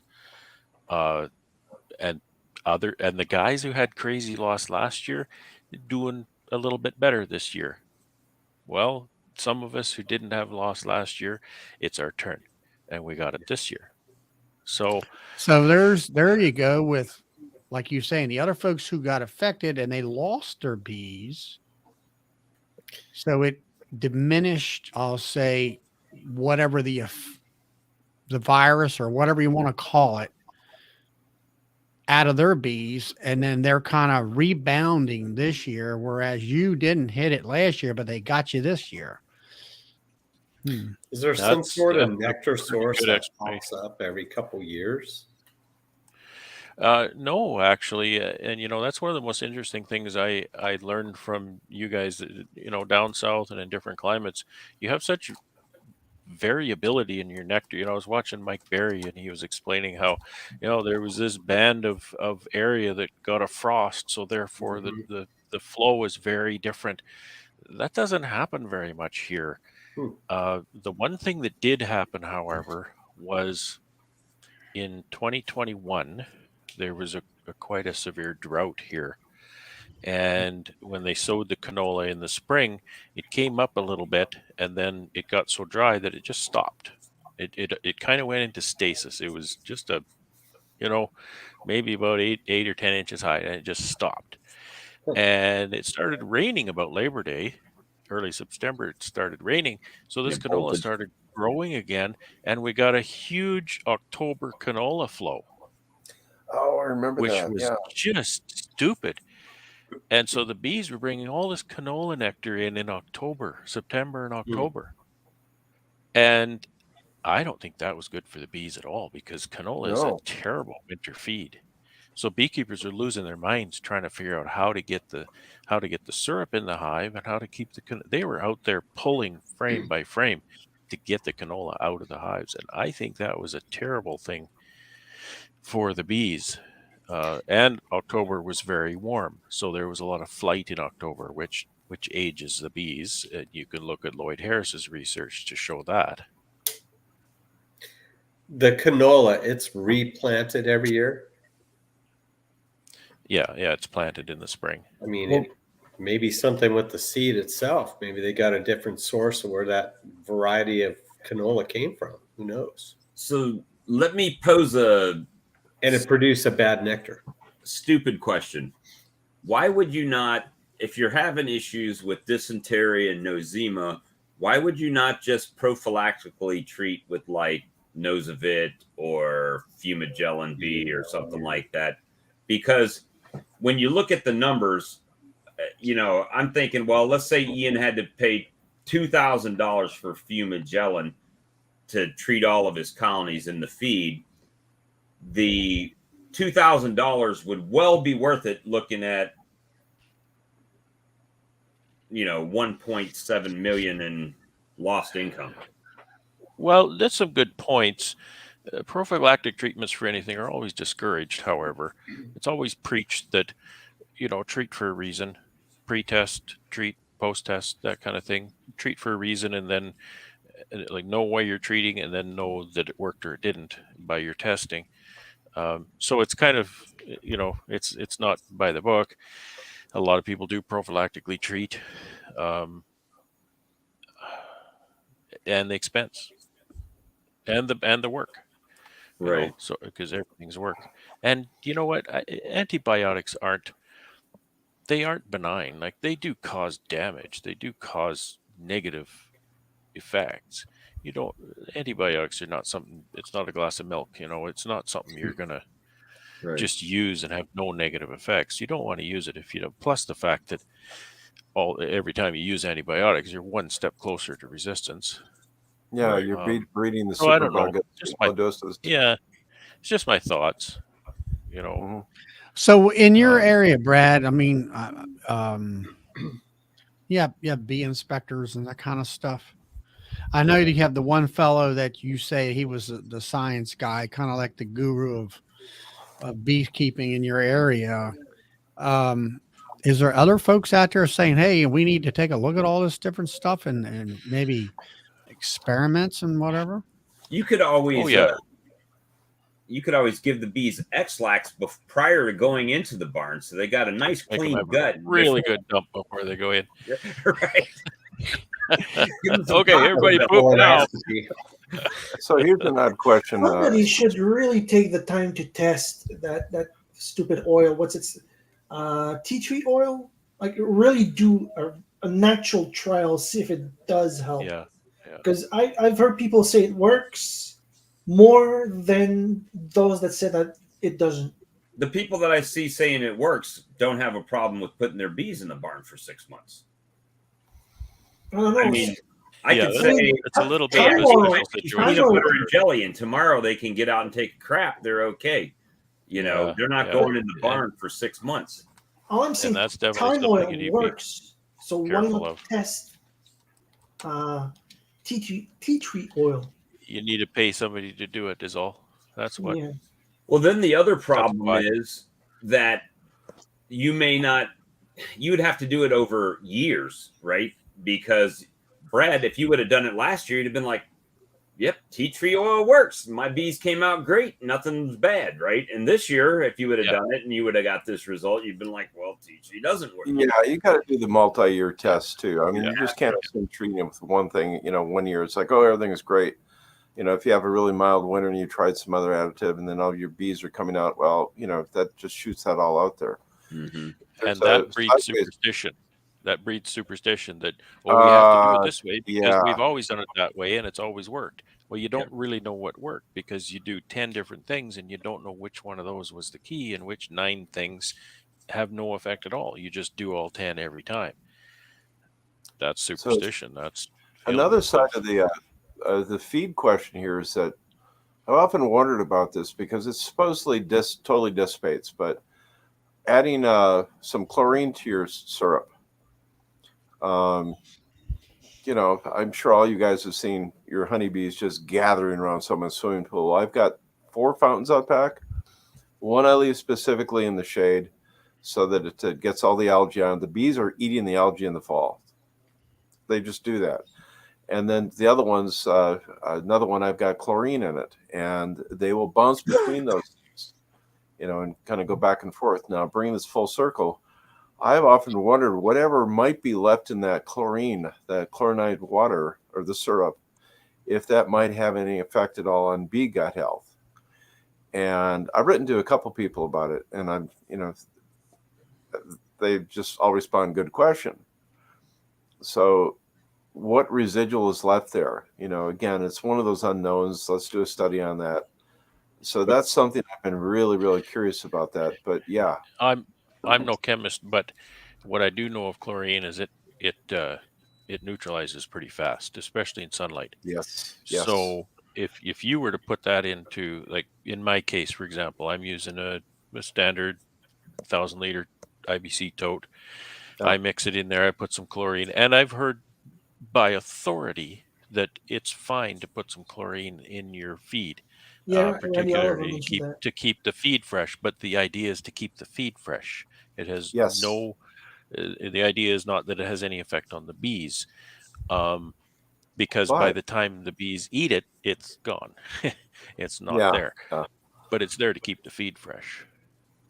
yeah. So So it's it's a really good question, but that's just no my take nobody's on it. The ever chlorine yeah kind of dissipates Plus, water in pretty the fast. out of the tap is chlorinated here. Not as high, not as highly as adding chlorine to it or bleach or something like yeah that. And Dr. Curry's research on this, he tested a lot of different things, and he went and he said, well, bee farms are usually on a well, so they tested different things about well water, and he tested different things about chlorinate, like putting chlorine in it, and all of these different things, and as I recall, there's a video on it that you can find online. I think it's on the Manitoba Beekeepers Association channel.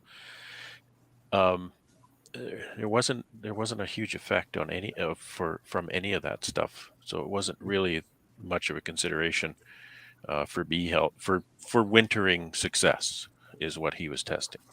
yeah. So and that's the bottom line. I mean, for us folks, right, Brad? I mean, up in the snow belt overwintering, we want them locked in and all that health. One thing I have noticed though, and I finally got my friend to do this, is just putting some of that that chlorine in your syrup. My gosh, if you've got buckets that are just sitting on there, that makes such a difference as far as like getting just a little bit of black mold in there. And I think it's kind of like the akin to using Camden tablets if you're making wine and you're purifying the mash before you put the yeast in. But one other thing here, I've got to run, but tea tree oil.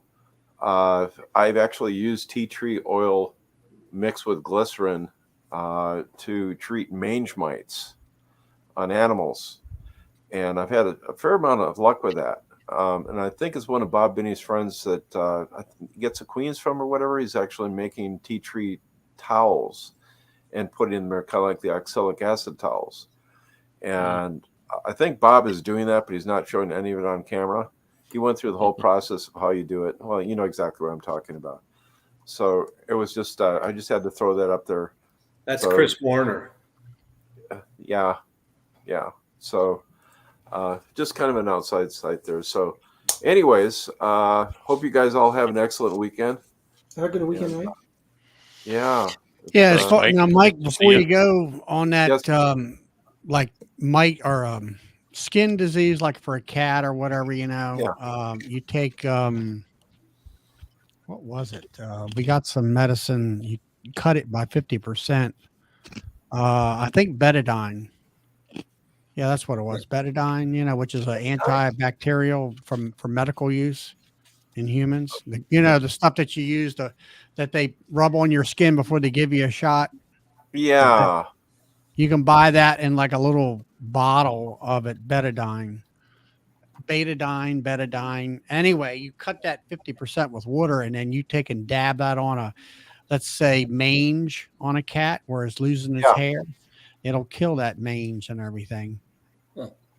How's that spelled? And then, like you say, tea tree oil is also a natural antibacterial. BETADINE. Yeah. Okay, there we go. Yeah. I might say betadine. Yeah. So normally I actually keep ivermectin on hand. So I have quite a bit of it in my fridge. Along Well, with Grammy would know that because she was a nurse. She probably, we used to do. Okay, here we go. It helped prevent fermentation of the sugar water. Mite counts were low, but not sure if it had anything to do with it. I was using a mixture of essential blah blah blah blah blah. Yeah. So, what is it that Bob says? There's a lot of moving parts to this, and as long as you can keep the wheels from spinning off. Yeah. Okay, guys. And well, I God do know bless. that those products like Pro Health and Honeybee Healthy do make your syrup stay fresh. Yeah, too, Thymol. Yeah. for sure. Yeah. So, well, you guys take care and have a safe, happy, and blessed weekend. You Thank too, you, Mike. Mike. Good night. Bye bye. So what's happening, Brad? As far as I've been watching some of your bee movies and stuff, and is your Getting hives things cleaned up.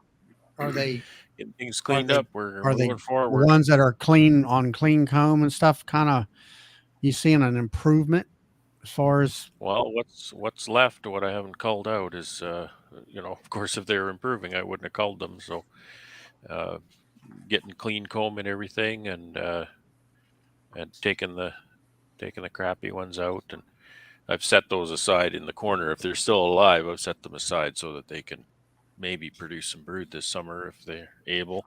now you're saying that Uh, the queen yeah, is not that great or something? Is what you're saying? Is that when you're yeah. The when you're queen. See calling it that? out? I guess what are you looking for? Are they just it's like standing still type of thing or what? They're not brooding Yeah, up. if not brooding up, not getting with the program. I can check them over and over, and they're either just sitting there or they're little tiny patch, and like the ones that have caught on. Uh, I think you'll see.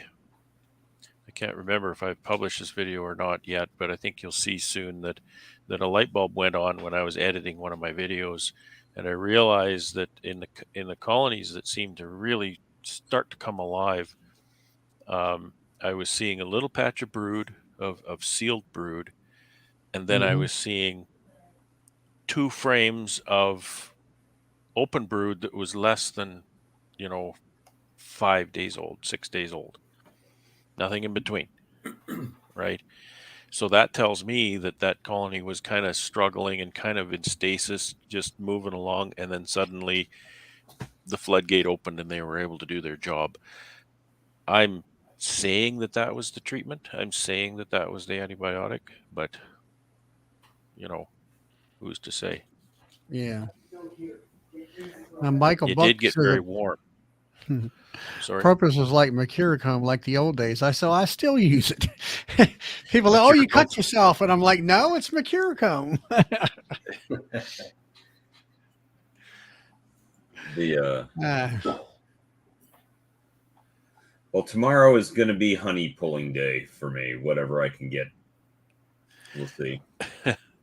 Yeah, Russ says I had one really strong hive that needs a third box or split. Why is that? Why is that not so good? Well, why was that so good? Yeah, I don't know. You know what? There are a few, but the ones that really took off were younger queens. They were 20, 22 queens, but there was a lot of 2022 queens that were no good either. And so that's a really good question. Why were those so good? There was 5 that came out of 6-frame boxes that were just absolutely powerhouses. I've been trying to make sure I can get them to this weekend because I want to use them for my queen rearing course Yes, as examples and building builders and stuff like I that. But they're getting so crazy that I thought they were going to hit the I trees. would I would breed from those because they survive whatever happened to you so well. So Yeah, it's yeah. just like I've a got a few silver other lining breeders that in you mind too. got. It like you had a lot of losses, but it called out the weak ones, and you're left with the strongest ones. So breathing Yeah, from you've got a these really good might point be there. good for. Yeah, Sorry. yeah. That when there's a heavy loss, you take the ones that survived, and they survived the worst. So you've got a really good point. I've got one 2019 queen and a couple of 2020 queens, and I really want to graft off of those two because that 2019, that's a long time. 19, 20, 21, 20. That's 4 winters. That's unheard of. Right. Yeah, I have a one. That's a that's a 22. that's a cross. That 2019 is a mutt. It was a Stepler cell that came into my yard and was mated in my yard, and that we did quite a few that year, and that line of queens was just spectacular. So there was some kind of magic that went between his queens and my Mutts. drones. That's the magic. Yeah, mutts. Genetic Talk to Keith diversity. Delaplane. It's exactly what it is. It's diversity. It's mutts. Mutts are the best. Yeah.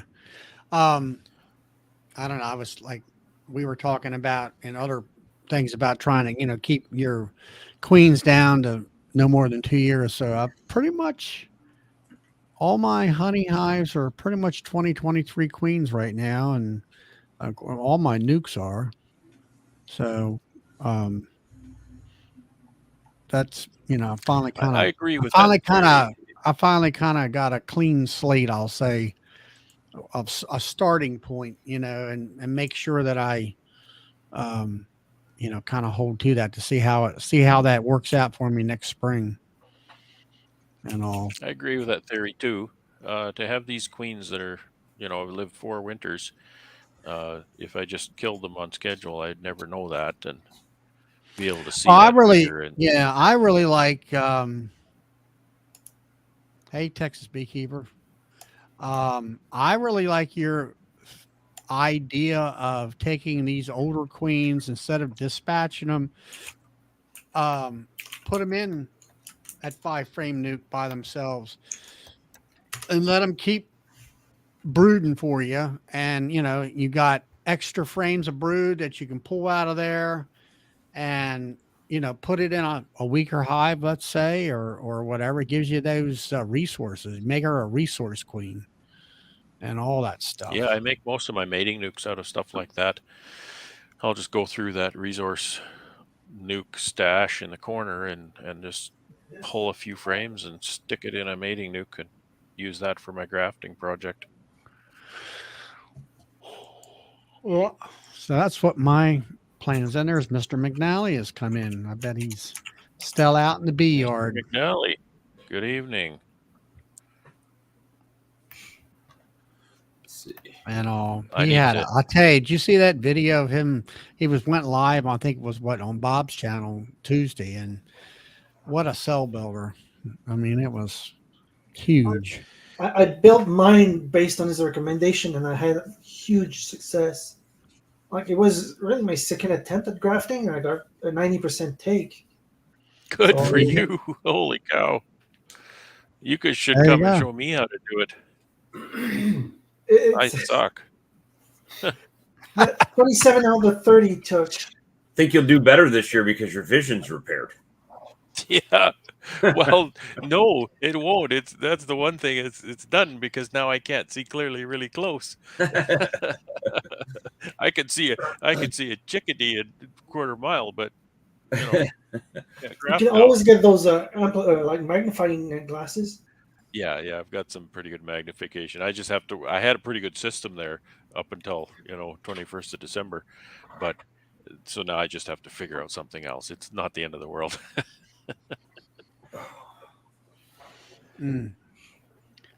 But my biggest problem right now is just resources. I just don't have the resources. I'm gonna start feeding here on at least my nukes and see whether I can get the jelly up and the last graft that I did was lousy, but I didn't have the jelly. I'm trying to pick up larvae almost dry off the bottom of the darn frames and stuff. That's hard to do, isn't it? That's when Well, you grafting's can't really hard. even get them off the tip of the Chinese grafting tool. It just will not pushing them slide. I was like, get off of Yeah. there, and that's like, man, this is no good at all. I mean, she hasn't, the queens have not stopped laying. I've seen it where it's become if there's resources are coming in the hive of completely stopped, they'll stop laying. You think yourself that you've got a queenless hive, but you don't and all. But I haven't seen Phil in here tonight. I feel RPX. pretty unqualified to teach this workshop tomorrow. That's for sure. Who's coming in? Hold on. Here we go. Why are you There he guys all is. sitting in your house? Hey, James. McNally. It's beekeeping time out here. Why are you all in your house? It's dark. By the way, James, I never thanked you for your recommendations on building, making a good cell builder. Oh, my pleasure. I owe a lot of my success to following your advice, so thank you. And anything I could do to help pretty much anybody out. Absolutely. Yeah, what was it? It's dark here because of the smoke from the fires again. So I've been out in the apiary pretty much most of the day, and it feels like I'm on Mars. It's really Orange, isn't it? weird. So What is it? 9 o'clock over there, James? 7:30, I think, Oh, like that. 7:55. You got to quit lighting them fires, James. Yeah. Actually, I want to break in here. I want to break in here. Sorry, James, just to say hi to Norman Patterson. Just came on the chat there. Oh, excellent. I haven't seen Norm in, what is it, Norm? 25 years, but we kind of keep in touch over the years online. We went to college together in '96, and Norman's one of the greatest guys you'll ever meet. So. Nice. You know, in a few years, everybody's going to be saying you went to college in 1896. 34 years. Yeah, exactly. 34 years. Is it that long? Yeah. So Norm's a beekeeper too? No, he's not. He lives down near Chicago now. Okay. He's a tech genius, is what he is. He was everything I tried to be. Moved to Chirac. That's what we call Chicago in the States. Iraq and Chicago combined. Onion Chirac. swamp. Sorry, James. I cut you off there. Oh, all Floor's good. yours. All good. No, I'm just, I've got, what have I got? I got I've got 4 more nukes to flip over to the 10 frame equipment here because they're just too big here. So I got 4 more of those to do. And then, well, hopefully I get my permit soon because I am running out of room here at this this apiary. Wow. So, well, there's You got lots of room in my apiary. It's more than I'm empty. There's all those empty pallets in there. oh, brutal. Yeah, it's kind of brutal. I gotta laugh about it so it doesn't get me down. Well, you know, if you can't laugh about it, then who could laugh at it, right? Well, I sobbed long enough and then pulled myself up and said, "Okay, all right. What do we we're got? gonna do something about this." Look at all that nice new equipment. New wood. Oh man, we lost him. Oh, we got Charlie. Yeah, I don't know why we have. He pushed the wrong button, probably. He probably dropped out. That's why it went to you. Oh, here we go. That was a Now we're 100% back. beekeeper error. That one, Uh-oh. all thumbs. Yeah. So let me see if I can flip this around here again. Good boy. Oh, you don't have the flow suit on today, do you? Oh, of course I do. I was making a joke about your little brother's suit because you were getting a little tight along the midsection there. Actually, well, I knew what you meant. Everybody's gonna laugh, but my buddy decided. Actually, I accidentally left my suit in his truck. Oh, there's my tool. So he, there's your tool. Yeah. You know, I use that thing so much, Charlie. I don't know how I would beekeep without it. But here's what I'm dealing with. Was that last Tuesday's nuke? This is so this nuke here has been. I don't know if you guys can see in there, but I mean it's wall to wall bees. Yeah. So Yeah, that's pretty good. and the only other one I got to do is this one over here. But yeah, I don't know how I'd beekeep without that thing. Like I bet you I've used it 30 times today. So, but I'm sorry. It's a nice in between step before the easy loader. It really is like, but and it's hot here. It's 32 degrees. So what is that? 94 Fahrenheit. Wow. Something like that. But anyways, All those Looking good, man. times we're more curious about that flow hive. Where's it at? it's at the house actually. I got 2 of them. So one I leave at the house. The neighbors come on over and they fill their jars up, as they need it. And the other one is out at one of the places where I have basically where my hospital nuke is. And it's not in the hospital nuke. It's sitting beside their garden, but same thing. They go out and they fill their honey jars up whenever they want it or need it. So I pulled. That's a good neighbor. Yeah, I pulled 122 frames today that were already capped honey. So Nice. Nice. but anyways, I'm going to set you guys down here. I'm just going to put the camera on there, and I'm going to get these two switched over. If I see anything, I'll let you know. Otherwise, I'm just going to listen in. I'd be lucky to get 122 frames of honey. Well, why don't you let us watch here, James? Because, well, I can try. The problem is I really don't have a stand for my phone here. Yeah, it says it's 90 or 89.6 degrees. So, but So I see Russell has a question about requeening those resource nukes.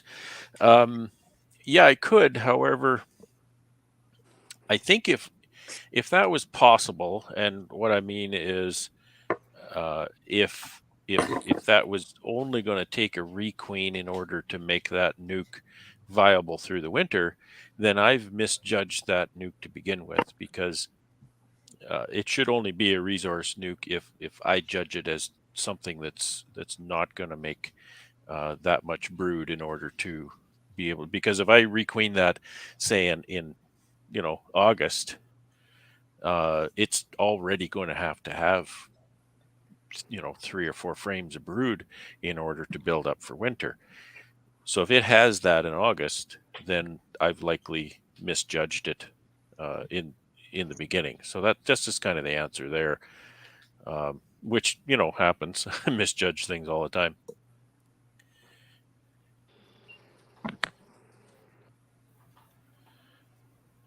so this queen, I don't know if you can see this, Charlie. Hold on. You can see the cell right up at the top there. Yeah, that's So this queen was put in here 3 weeks ago, and she has got capped brood already, and she's got everything laid right up in there on both sides. And let me see if I can get her on the camera there. there she is. Yep. Gorgeous queens, eh? Hell a yeah, Japanese queen that's got a red dot on it. big tiger stripe girl. I don't think it could be 32 degrees. Look at how much clothes that guy has on. That's Oh. way too well dressed for 32 degrees. Wow. You should have seen me out here. I mowed the lawn out here this morning at 32 degrees. And let me tell you, there's no way you would do that without this suit. These girls do not like weed eaters. Well, Now, the thing meat-eaters, what I don't I tend understand to is agree. I don't quite understand is that your bees are calm, so why are you wearing a bee suit? They look calm. They really don't like this smoke. Well, I can't hardly breathe, I guess. I was thinking about that the other day when I was driving my tractor around my apiary, mowing the grass, and I wasn't even wearing a veil. But then most of my bees died, so they're no threat. I mean, let's be realistic, right? Yeah, well, they died from smoke inhalation.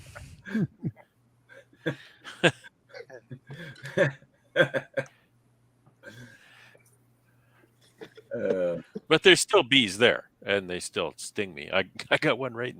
I guess you can't see me, but I got one right by the eye the other day. Oh, those hurt.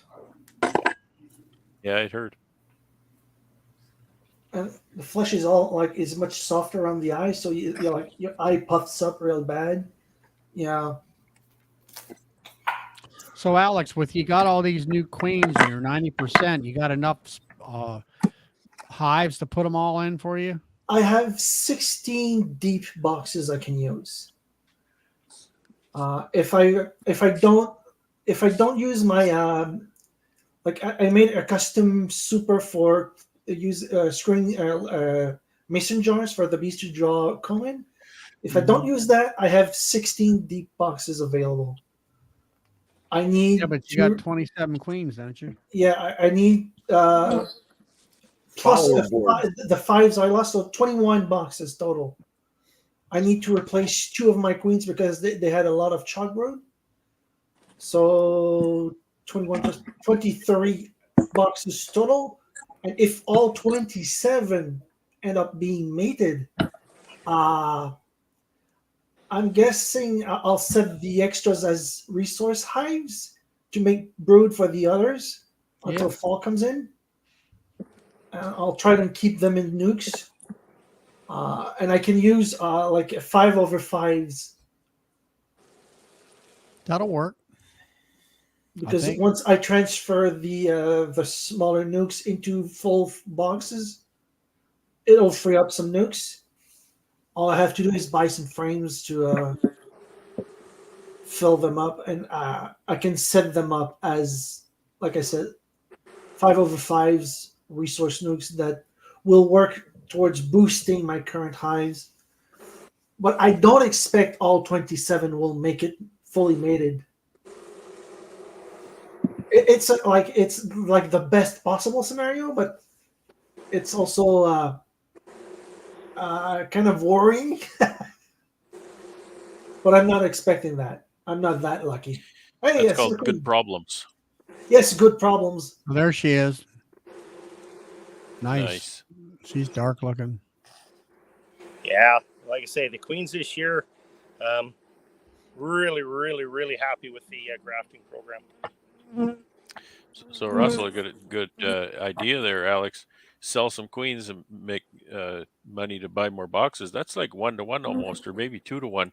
You sell one mated queen, you could probably buy 2 boxes. One box. Because I can Wow. get an unassembled box. No, assembled box for $27. That's the cheapest I can get.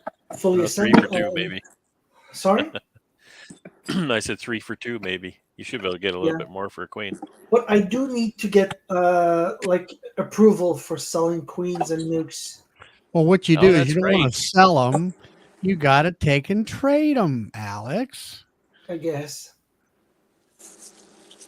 You can trade. Horse trading, that's the way to go. Of course, none of them beekeepers in your area, they sound to be very nice people. You just tell them you're not selling it, but you're taking a $50 donation for the queen towards your How does beekeeping. that transfer is a chevalier?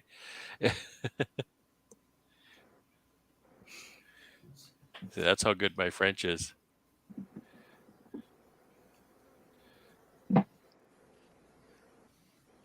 But it shouldn't be a problem. I want to wait until the chalk brood is gone, though, because those 2 queens, like they have recovered, and there's no more chalk brood in the brood chamber, but there's like mummies all around the floor in front of the hives. So those Do queens. you clean that up regularly? Huh? Do you clean that up regularly? Yes, I scraped the bottom board. Yeah, that's good. Because it's got that fungus on it, or whatever with it the is. chalk Fungus?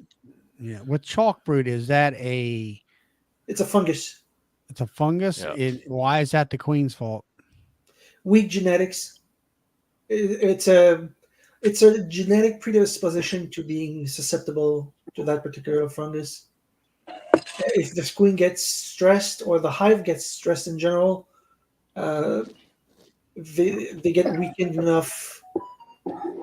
The queen gets blamed If for everything. the bees are susceptible and they get stressed, the fungus can invade the cells and mummify the brood. At least that's my understanding of it. I've also been told that that's generally the solution is requeen. What do you think, James? What's that? I was about chalk brood. Yeah, chalk brood. I requeen right away. I had one here this year when the inspectors were here. They I kind of disagreed with the inspectors, but they always win, right? And the reason being I was kind of disagreeing with that is it was chilled brood, in my opinion. How do I put this? We had a really, really cold night, and we, believe it or not, left the lid, or the lid got knocked off. And that whole frame that they were calling chalk brood was actually off to the one side of the nuke. So it wasn't covered with any bees when I got out here the next morning. So I think it was chilled brood, but I requeened her anyways. It's just the easiest not to guess. Just get it done, get it dealt with, and Yeah, that's what I thought. pinch her off and carry on. So what about the 3 cells? Any update on that? On the what? I don't know. You had inspectors or something. They were looking at. They took Oh. 3 cells or something. Yeah, they still haven't got any information back from the lab. So I phoned Allie there again today, and she made a phone call, but now they're hoping maybe Monday. So it's like I said, it's frustrating because it's full. And my other apiary isn't much better. So I got to get rid of some. Got to get rid of some bees. Either that or start throwing honey boxes on top of them, because that's really where we're at. So, yeah, that's a nice problem to have. I need more damn equipment. So do I, and I need room. I have 15 hives going on 30 soon, and I'm out of room. Oh, I got no shortage of room. So I got farmers that are more than happy to provide me room to put the bees and stuff on. I'm talking about storing equipment. Oh no, I don't have anything stored. It's in all use. full of bees. This thing, what you see right there, that's all I got left. That, out of all them boxes and frames you made? Well, I mean, aside from honey boxes, I got what have I still got? I think I still got 250 honey boxes with frames in them there. Yeah. My shed can fit maybe 50, 60 boxes on these supers, mediums. I have a friend that lets me use his shed. That's gonna help. But room is a big issue for me right now. Got her.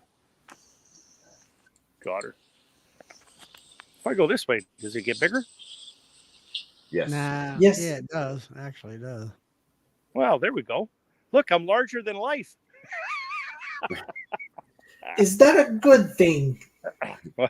Well, for me it is. I mean, aside from my head and my ego, that's usually the biggest thing. But so I'm just throwing it out there. I was trying to think of something clever to say about that bee suit, but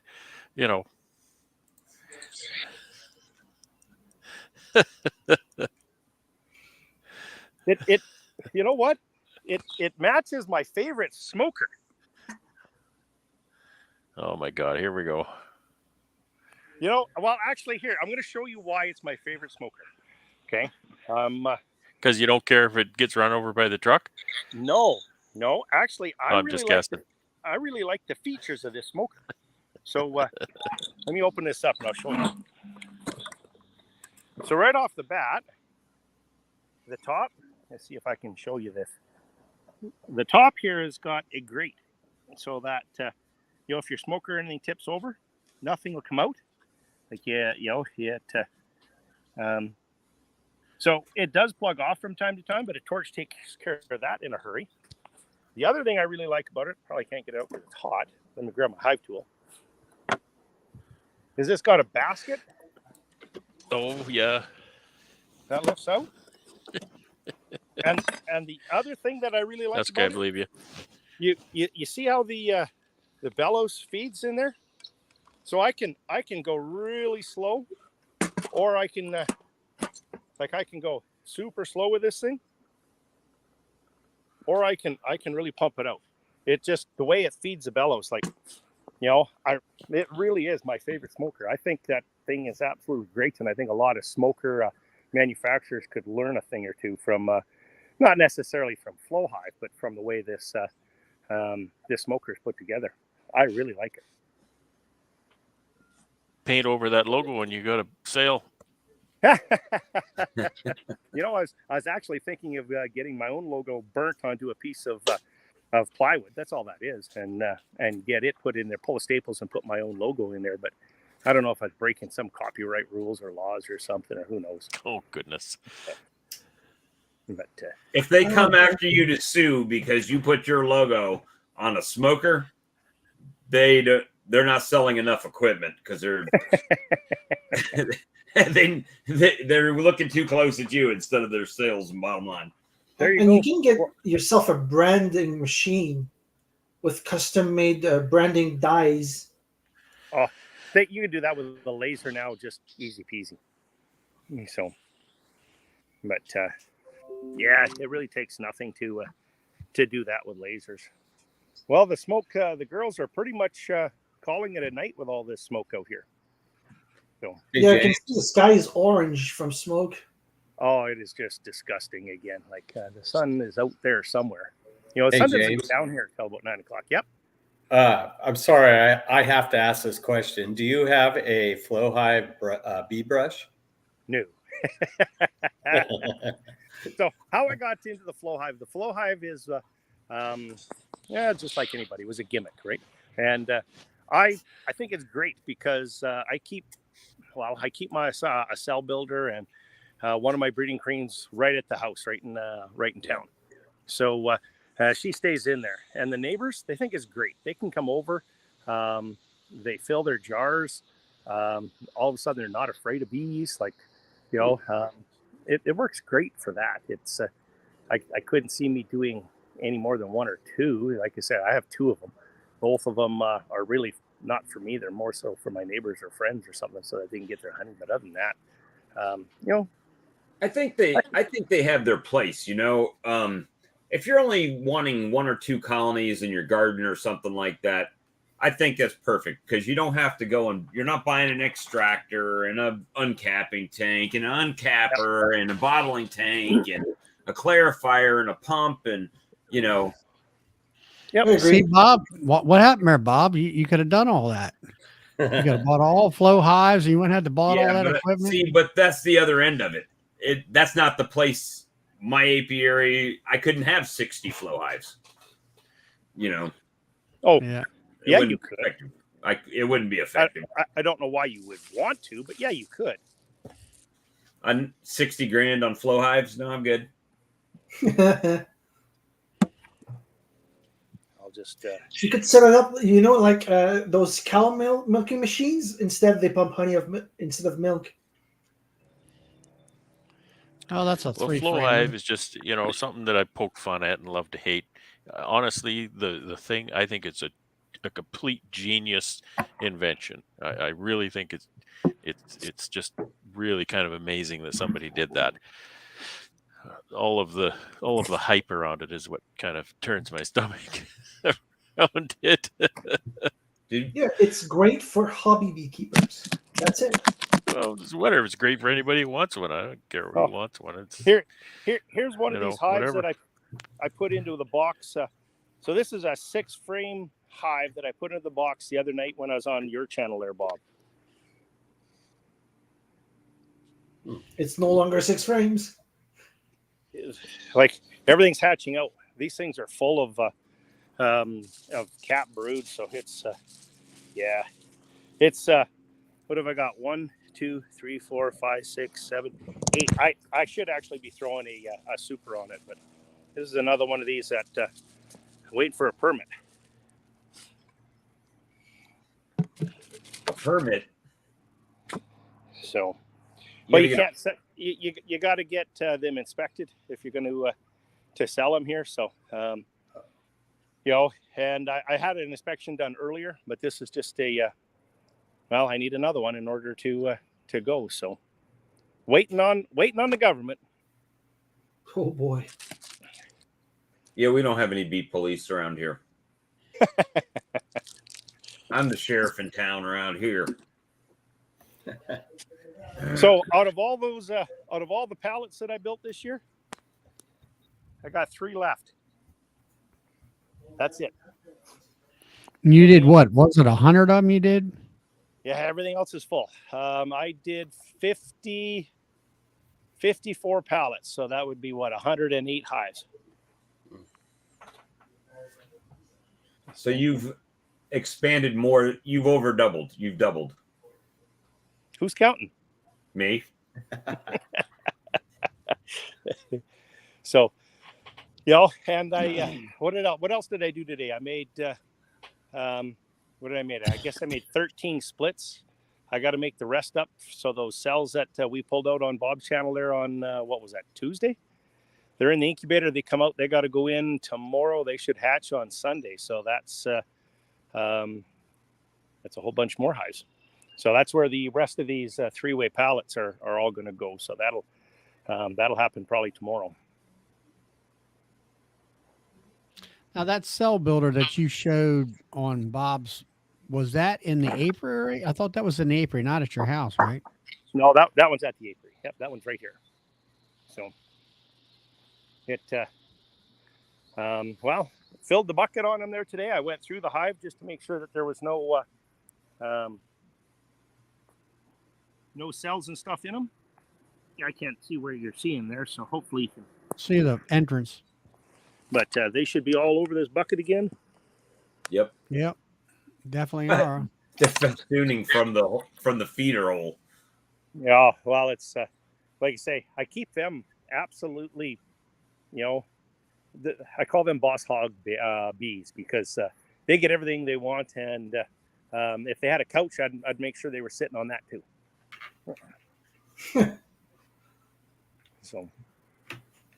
So you're feeding your bees but there's a flow on? He's feeding Those are his the cell builders. cell I'm builder. just feeding the cell builder. Oh, the cell Most of those bees can't fly. Well, they haven't Okay. flown, right? That was a cell builder we were looking at. Okay. Right.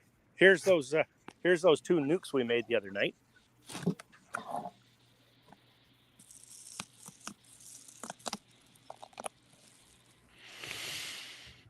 Pretty good. Yeah, they were 3 frames the other night. But they were 3 frames that were about to hatch out, right? So there's one. Yeah. Yeah, there was a lot of brood frames there. And here's the other one.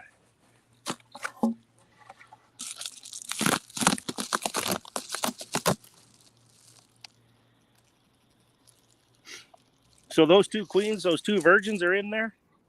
So I did confirm that today. So they accepted both of those virgins, and I removed the cages. And actually, their mating flight should be today or tomorrow, actually. So I'm curious about something, James.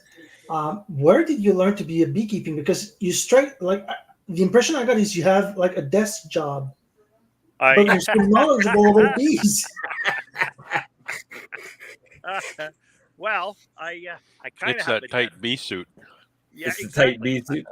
I kind of have a desk. That's his desk job right there. So yes, I do manage maintenance teams. I don't know if you can call that a desk job. I mean, I am out on the floor as well. Part of my job is showing people how to do their job, or making sure that it's done to the proper standard. But I'm also a little background for me. I mean, I think everybody knows I'm a commercial airline pilot. I'm a journeyman sheet metal mechanic. I got a minor degree in engineering. I got a business management degree. I'm an journeyman oil burner mechanic, and a journeyman plumber. So I don't sit at the desk too often. So in case you don't know, James goes down all the rabbit holes that he steps into. All the way to the bottom. I don't have any I want to degrees, know what's but at the bottom. yeah, I don't have any degrees, but I do have a lot of like different areas of knowledge. Mostly, I'm a big fan of history, but that's one of my lesser knowledge pool. If you sorry, but astronomy, quantum mechanics, I'm very knowledgeable for somebody who did not follow any courses in those things. The name of my beekeeping company is due to astronomy. Lagrange points are gravitational balance points in a 2-body system. There's always 5 Lagrangian points in any 2-body celestial body system,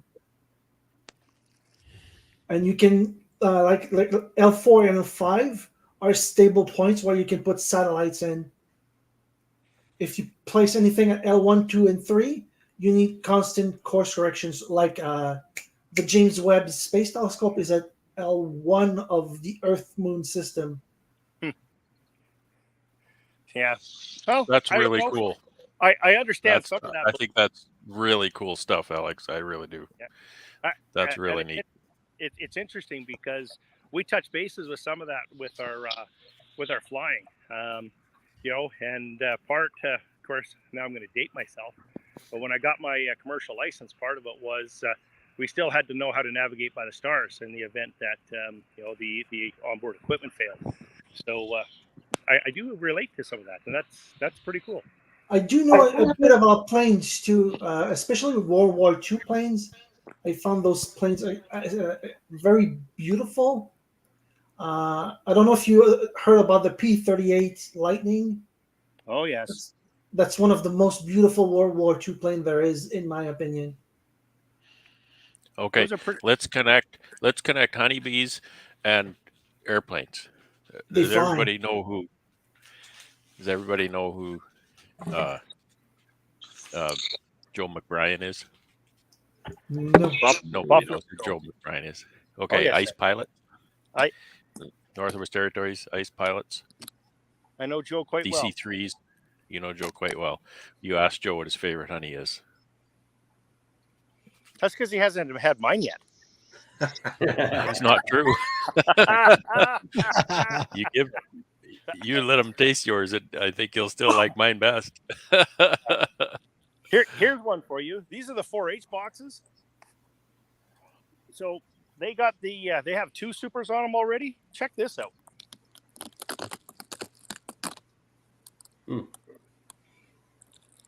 They're already up in the top. They're already up in the top. Yep. And they've got, what did they say? They keep track of it. I think they are up to, they got 14 capped honey frames in each one. One's got 14. I think one has 15 or 16, something like that. So What are they going to do with the honey?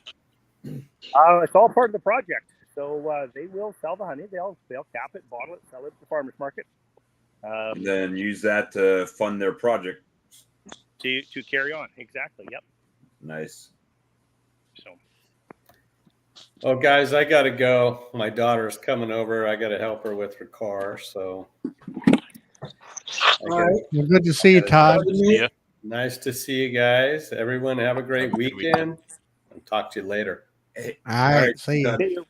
Hey, Brad, I figured it out. James said he was going to date himself, and I just figured that's because nobody else would date him with that tight bee suit on. You're just jealous. No, he said he was going to date himself, and I thought he was going to let out of the bag that Orville Wright was his flight instructor. On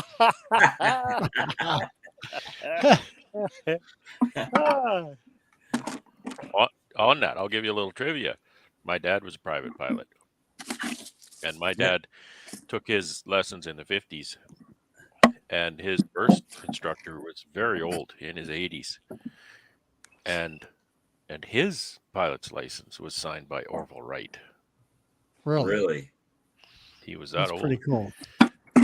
Norman said, if James is a pilot, I bet you 1K he has a beekeeping checklist or 2. Yeah, I Norman's know a he pilot does for too. a fact. Norman's Welcome, a pilot. Sharon. I may have a few Excel sheets. Yes. Well, we saw that Varroa checklist you did with the Absolutely. lots of zeros. That was actually the inspector's list, believe it or not. Well, I think I'm pretty much done out here for the night. Well, come on down. You can help us harvest honey tomorrow. Oh, you're spinning honey? I'll bring the frames I pulled today. Yeah, we'll spend more time doing yours than we would mine. Guaranteed. Guaranteed. But there's always next year or the fall flow. I don't know what to make of this year because it's been so. The time is actually, it's a little bit early to even pull honey for me, but the reason I'm pulling it early now is because I feel like if I spin it and give it back to them, if there's still flow on, I might capture some more with them not having to draw the wax out. Yeah, I'm going to have to do the same thing, Bob. I'm not going to, I don't have enough equipment. So I'm going to have no choice but to spin it and give it back to them. So that's just going to be a given. And so if I can get 3 more weeks of flow here with whatever I can spin out, then that's a plus. And, we'll carry on through goldenrod there and then pull it off and then feed the crap out of them. Oh, literally. So they Charlie, you were asking what my bees do. So here's the grafting bars I pulled out today. So I'll graft into them tomorrow. Let me see if I can get it in here. Can you see how they put wax on the edge? Little tiny bead of wax around the edge. Yep. Yeah, my friend was like that when I grafted from last year's failed attempt. No.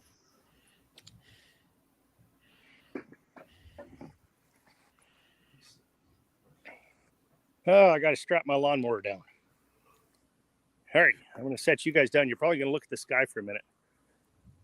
All right. Yep. Looks that way.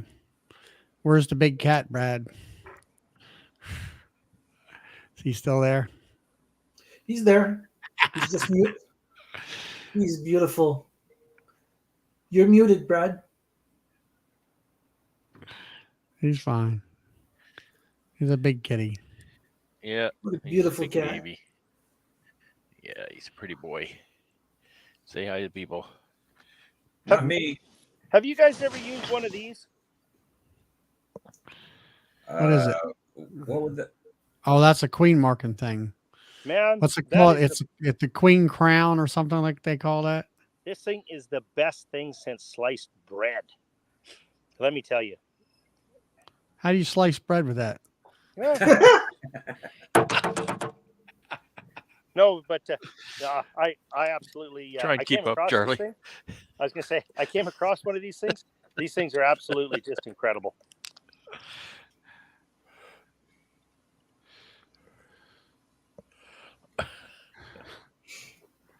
When you can actually find your queens. Well, what if she's surrounded by all the other bees and you spike all You your s- bees you with that spike- thing? Yeah, you For the impale them all. brood.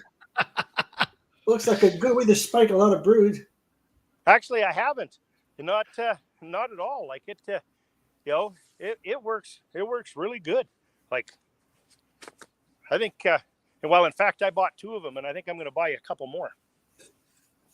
You Where did lose you them. get that? Where did I get that? I can't remember where I got China. it. China. Well, actually, there's a place, some The Amish. plastic ones aren't as nice though. I hate You the can- plastic ones. I got one of those and I threw it away. Now The you're talking. spikes are Now too doesn't that long. have like cotton thread or something like that? It's late, through them. They're the plastic ones. The spikes are too long on them, so they Well, don't. If you got plastic foundation, they don't work very well. no, and the other thing with the plastic ones is the plastic grate is too big. She's always hiding underneath it with the little wire. It's easy to just gently press down on it. She almost stops walking around, stand still. You can give her the dot.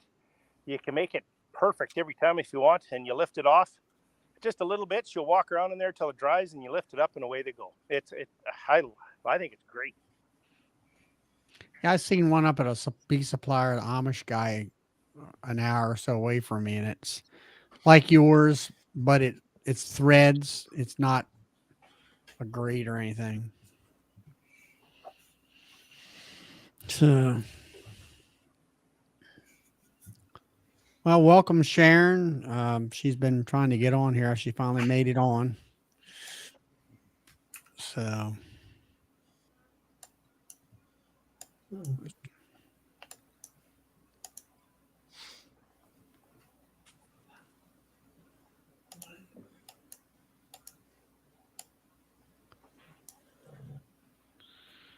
Yeah, I've got to finish hooking up the uncapper tomorrow, the steam to it, and then we'll be ready to go, I think. And me, I gotta bring some supers to my bees tomorrow and make the splits. I gotta prepare them. Now, I saw a guy speaking. You said you had a little car, and this is no lie. I was at the bee store. I saw a guy put I 10. can fit 15 supers in my car. Medium ones, but I can fit 15.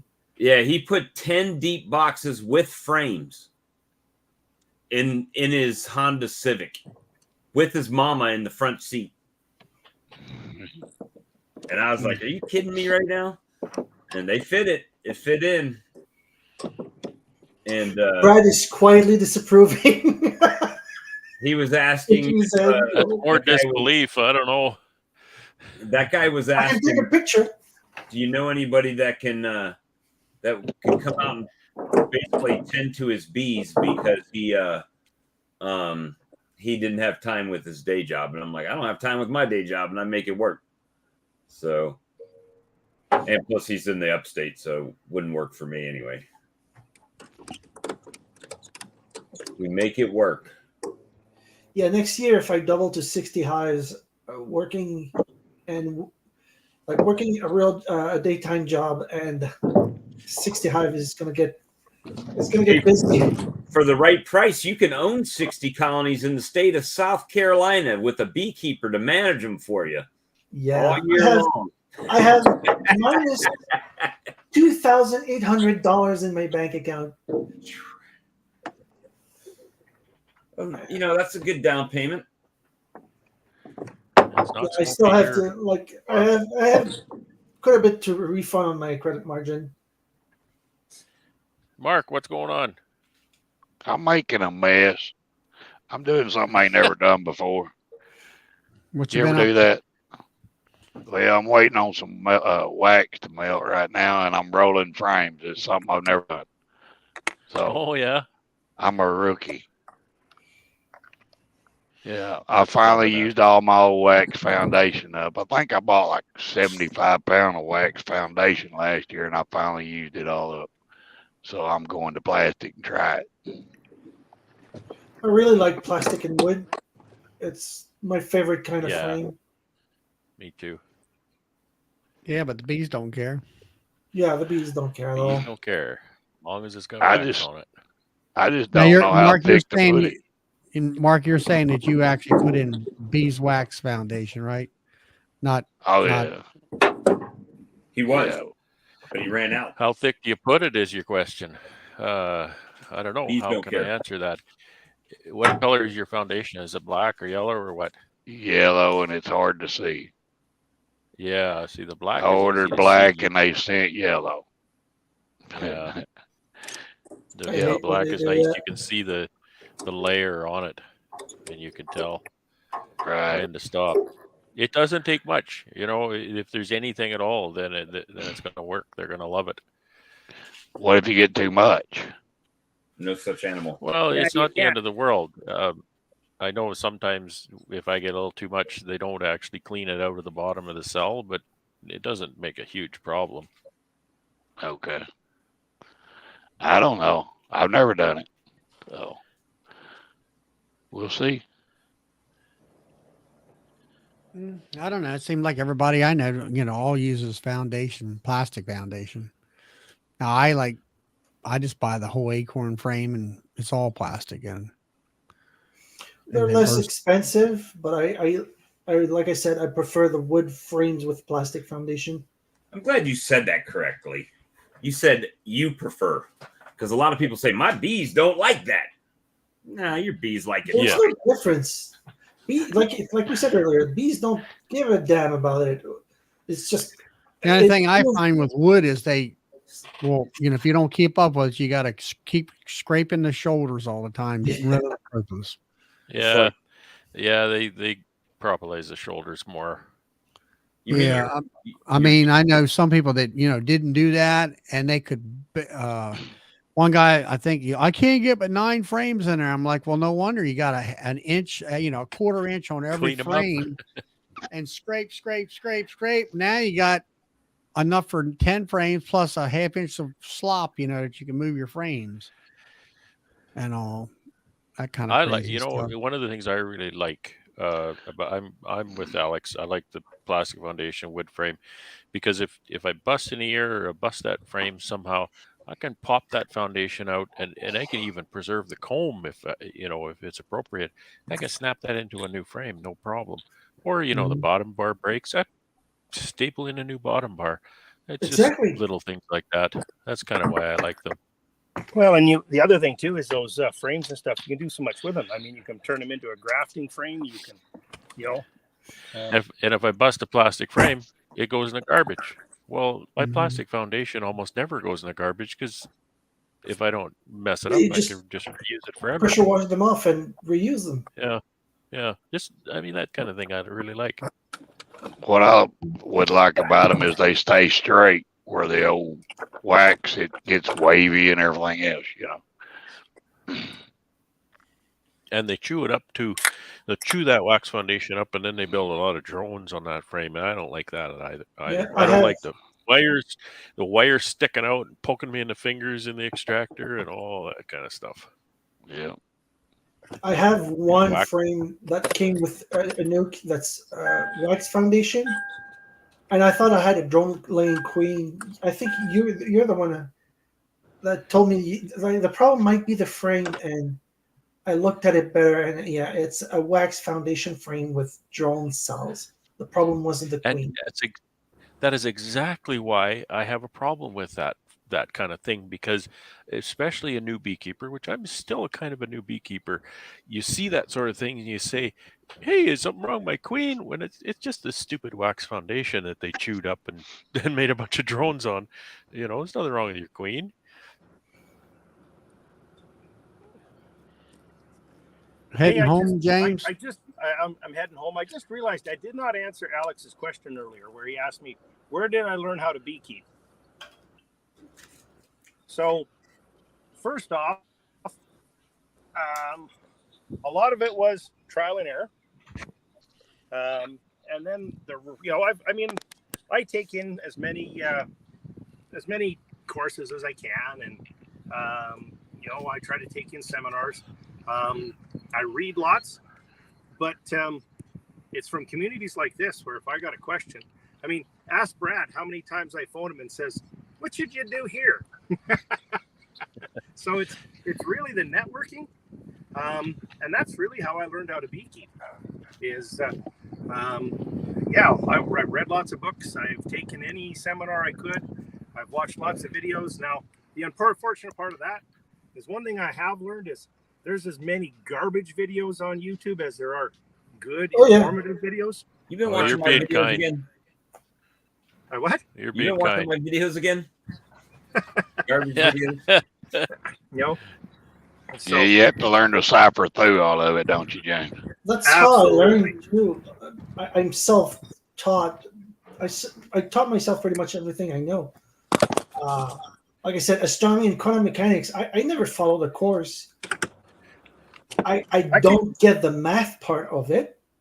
I That's could teach beyond everybody me, I but know, but sorry? you would be bored. I said I could teach everybody everything I know, but you would be bored in 5 minutes because that's about my knowledge, especially when it comes to bees. But I taught myself. The more I know, the more I using- don't know. Same thing for beekeeping. I taught myself using videos from Ian. The first I learned from was Donafat Beekeeper. Then it was Barnyard Bees. Then I found Kamon Reynolds and Ian Stepler. And then it branched out, and I like Richard Knoll and all these people. I just took everything that applied to me, and I learned beekeeping that way. I never had a mentor. I tried contacting a few beekeepers, and they basically told me to leave them alone. They don't want to teach. There's no beekeeping club. But you know here. what, Alex?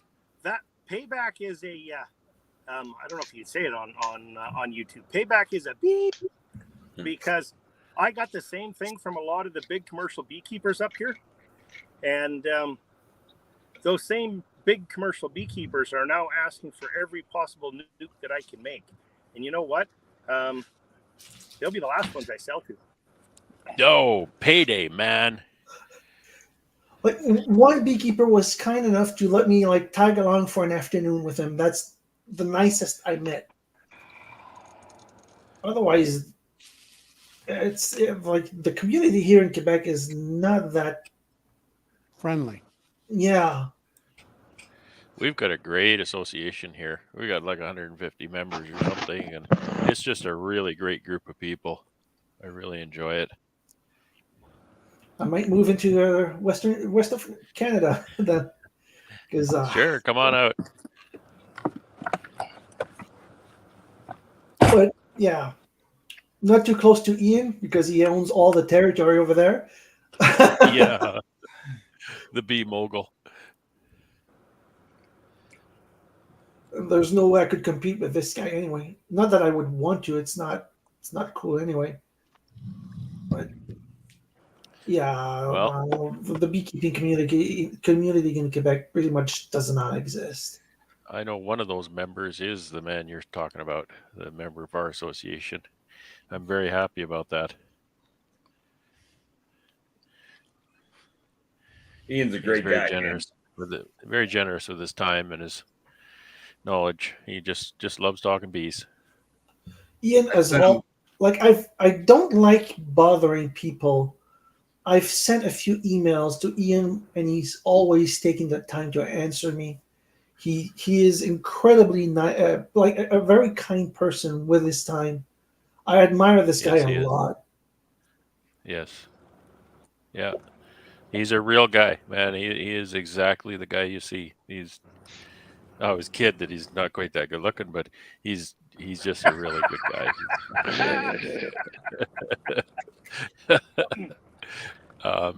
But anyway, I sent him like on Facebook. I'll send him a message. I know he's busy, so I just send him a message, and I figure if he gets a chance to look at it, he'll send back. But he's usually pretty prompt. If you send something to him, he'll look at it. And I sent him a picture of my honey house yesterday, and he commented and threw the thumbs up to it. And then he sent me a picture of all of his packages he has in his shed there. And I was like, holy moly, that's a lot. a lot of packages in one SUV. Yeah. Well, these are the ones that he already had. Like, he already had them at his place there. I'm thinking that's where it is. Where's the picture? I'll show it again.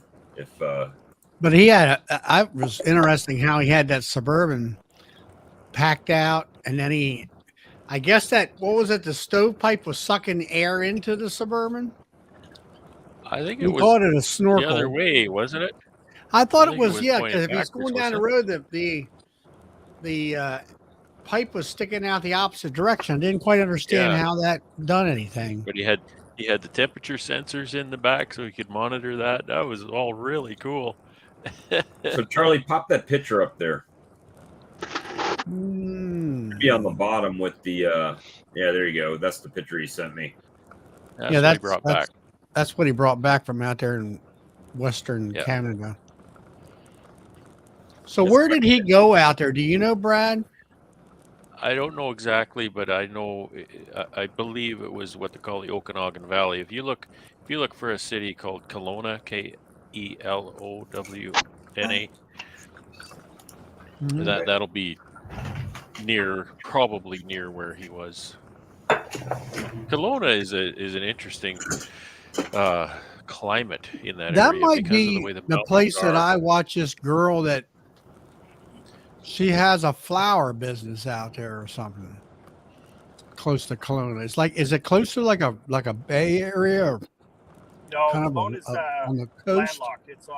It's inside, so it's the interior of BC. So yeah, it's the center of BC, but there's a big lake runs right down the middle of it, pretty much. Lake Okanagan, and it's very arid there. There's like apple orchards and stuff in there. It's very warm. There's usually no snow there in the winter and all that kind of stuff. It's really something else. Mm-hmm.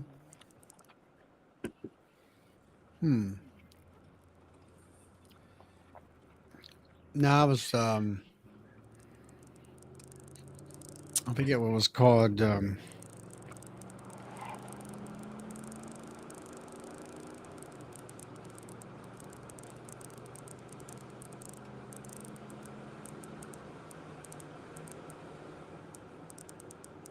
there's so much ash on my truck that as I speed up, it all just kind of went like a wave off the hood of my truck as I turned onto the highway here.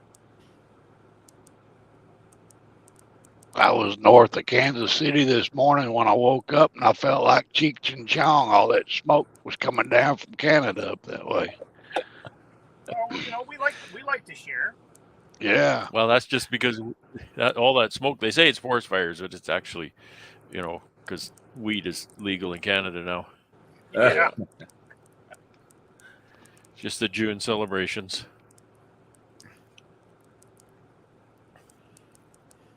I know it stinks. So y'all enjoy it. Yeah, it stinks. Well, the Yeah, Kelowna, Kelowna, Kelowna, That's British right. Columbia. That's right. That's where Yeah. this lady, her YouTube's called "You Can't Eat the Grass," and she, they started out doing vegetables and flowers. They cut out the vegetables, and now she does just flowers and all that stuff. Good money in flowers. Yeah, it was interesting the location, because where she's at, it seems like the town is in this valley, and she's up on the hill, and she can look over into the town. And it's, Yeah, I guess maybe it's a 4 or 5 acre lot. a lot of places in Kelowna are that way. So that lake that Brad's talking about runs all the way down the valley, and it's right in the middle of the Rockies. So basically, as you turn off the highway, which is down right by the lake, everything kind of goes up. So you can, just about every house has got a gorgeous view down there. Oh yeah, absolutely, absolutely. A technical correction, that's not actually in the Rocky Mountains. Well, it's just on the other side, so it's just over the divide. You knew I would do that, James, didn't you? So, well, you still have actually, that's not correct, because there still is another mountain range you got to go before you get to Vancouver. But you are over the Great Divide, yes. How do I know that? Because try and fly your Beaver, which you can't fly IFR, and you can't fly it high enough because you're limited to 10,000 feet. So you have to fly down the Okanagan Valley to get the Beaver. There used to be a company called Dave Frum Foundation right in Kelowna, and they did a lot of the wing and tail mods for the de Havilland Beaver. So I flew lots of them back and forth down there. So, Mark, what are you doing other than raising queens lately? You been out truck driving? Yeah. I've slowed down on the queen rearing. I've got about, I don't know, there's about 20 in the oven right now. And I didn't do a graft Tuesday. I took a break. So I may set up another builder tomorrow, get it ready so I can have some late queens. That's about it. I've slowed down. Everything's kind of at a halt as far as the nectar flow goes, waiting on sumac and beans and everything else to start blooming, Wasn't sumac kind of poisonous? Did you hear that? It's a different kind of sumac. Yeah, there's yes, like what's it called? Staghorn sumac, I think is edible. The seeds taste like they're fuzzy red and taste like vinegar a bit. And I think they make good honey. I'm not sure. Yeah.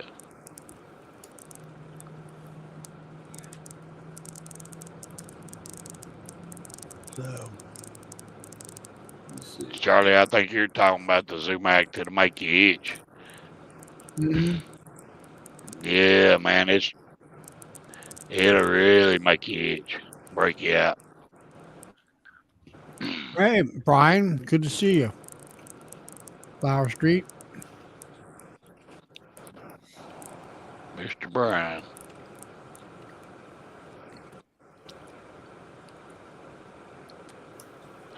That's about it, though. Flow's kind of winding down.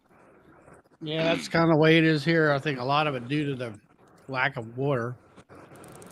Over here, It's been it's a about to start, and if it's been like the last 2 years, I'm I gonna got have a lot of honey. Basswood crates generates a lot of nectar. About 250 pounds per hive. So there's no way. I'm gonna have to sell some of this at bulk price. There's no way I'll be able to sell it all by myself. Why it doesn't go bad? Why do you have to bulk sell it? Because I don't have the room. Sure, you do. You can put it in your living room. You guys don't have storage buildings there? I don't have room. Like my kitchen is full of beekeeping stuff. You don't My- have like those little rental sheds that you can get, like self-storage places there? The problem is money. But I if ain't you one had of the them money to sell containers. at real price instead of wholesale price, then you might have the money to pay for the storage. Yeah, the problem is finding the people to Just sell it joking, to. man. That's it. That's the thing. sell your queens, Alex. So I mean, I got a customer picking up 15 queens here on Sunday.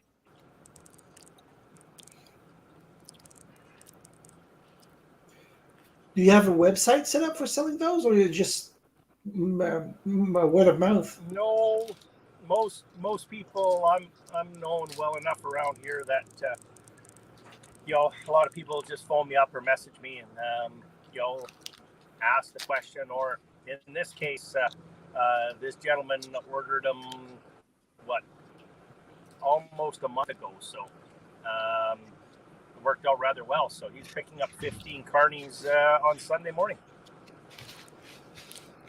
35, $40 each. That's a nice amount of cash. It would be real beneficial, Alex, if you had a little club there. You ought to just start you a club. Yeah, I'm sure on time. I don't. I was gonna say I don't sell my queens for $45. My queens go for a little bit more than that. I was going with the average of price here over in the area. So, yeah, I sell. So these are queens that are my first generation off of the breeding queen. They make the bricks of drones, you see. So this guy actually came out to the apiary to see what they were like. So, yeah, I'm getting north of $55 a queen for them. And how are they're just brand new queens, right? They are this year's queens, yeah, proven. So they're all mated, and they've all been laying for at least 15 days. Right. Well, you can't make no money hardly at $45 a queen as it is anyway these days. Yeah, it's tough. It takes a lot of time by the time you and resources by the time you kind of get things all set up and ready to go. Now, interesting enough, so I think I have an answer to your question, Brad, that we were talking about the other night. You can make queens with a cup of bees.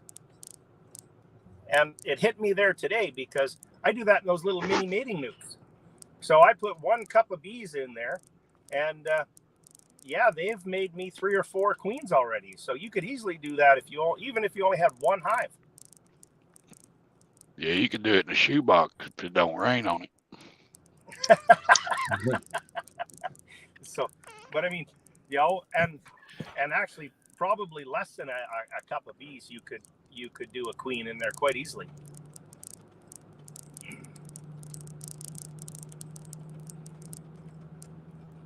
Man, it's gloomy here. Yes, sales is kind of my weak point in beekeeping. Like, I picked up the actual beekeeping part of beekeeping pretty quick, considering I had no teacher. But selling is a whole different beat for me. Finding clients is We it's just got to difficult. get you some Irish blood in you, Alex, because being an Irishman, I'm cheap, which just automatically makes me efficient. and I'm stubborn. So if I fail, that's just another means for me to try a different way. I don't know if I'm Irish, but I'm from both English and French descent. Yale and Petit Clair. So that's from this from the Sinclair brand. Petit Clair is a branch of the Sinclair family, and Yale is obviously from England. So I don't know exactly where my descendants are from in those countries. But yeah, I'm definitely from both France and England.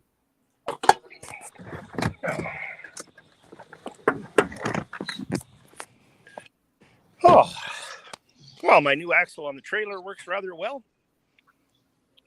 New axle, 4 new tires, fix the lights. You got to fix the deck now.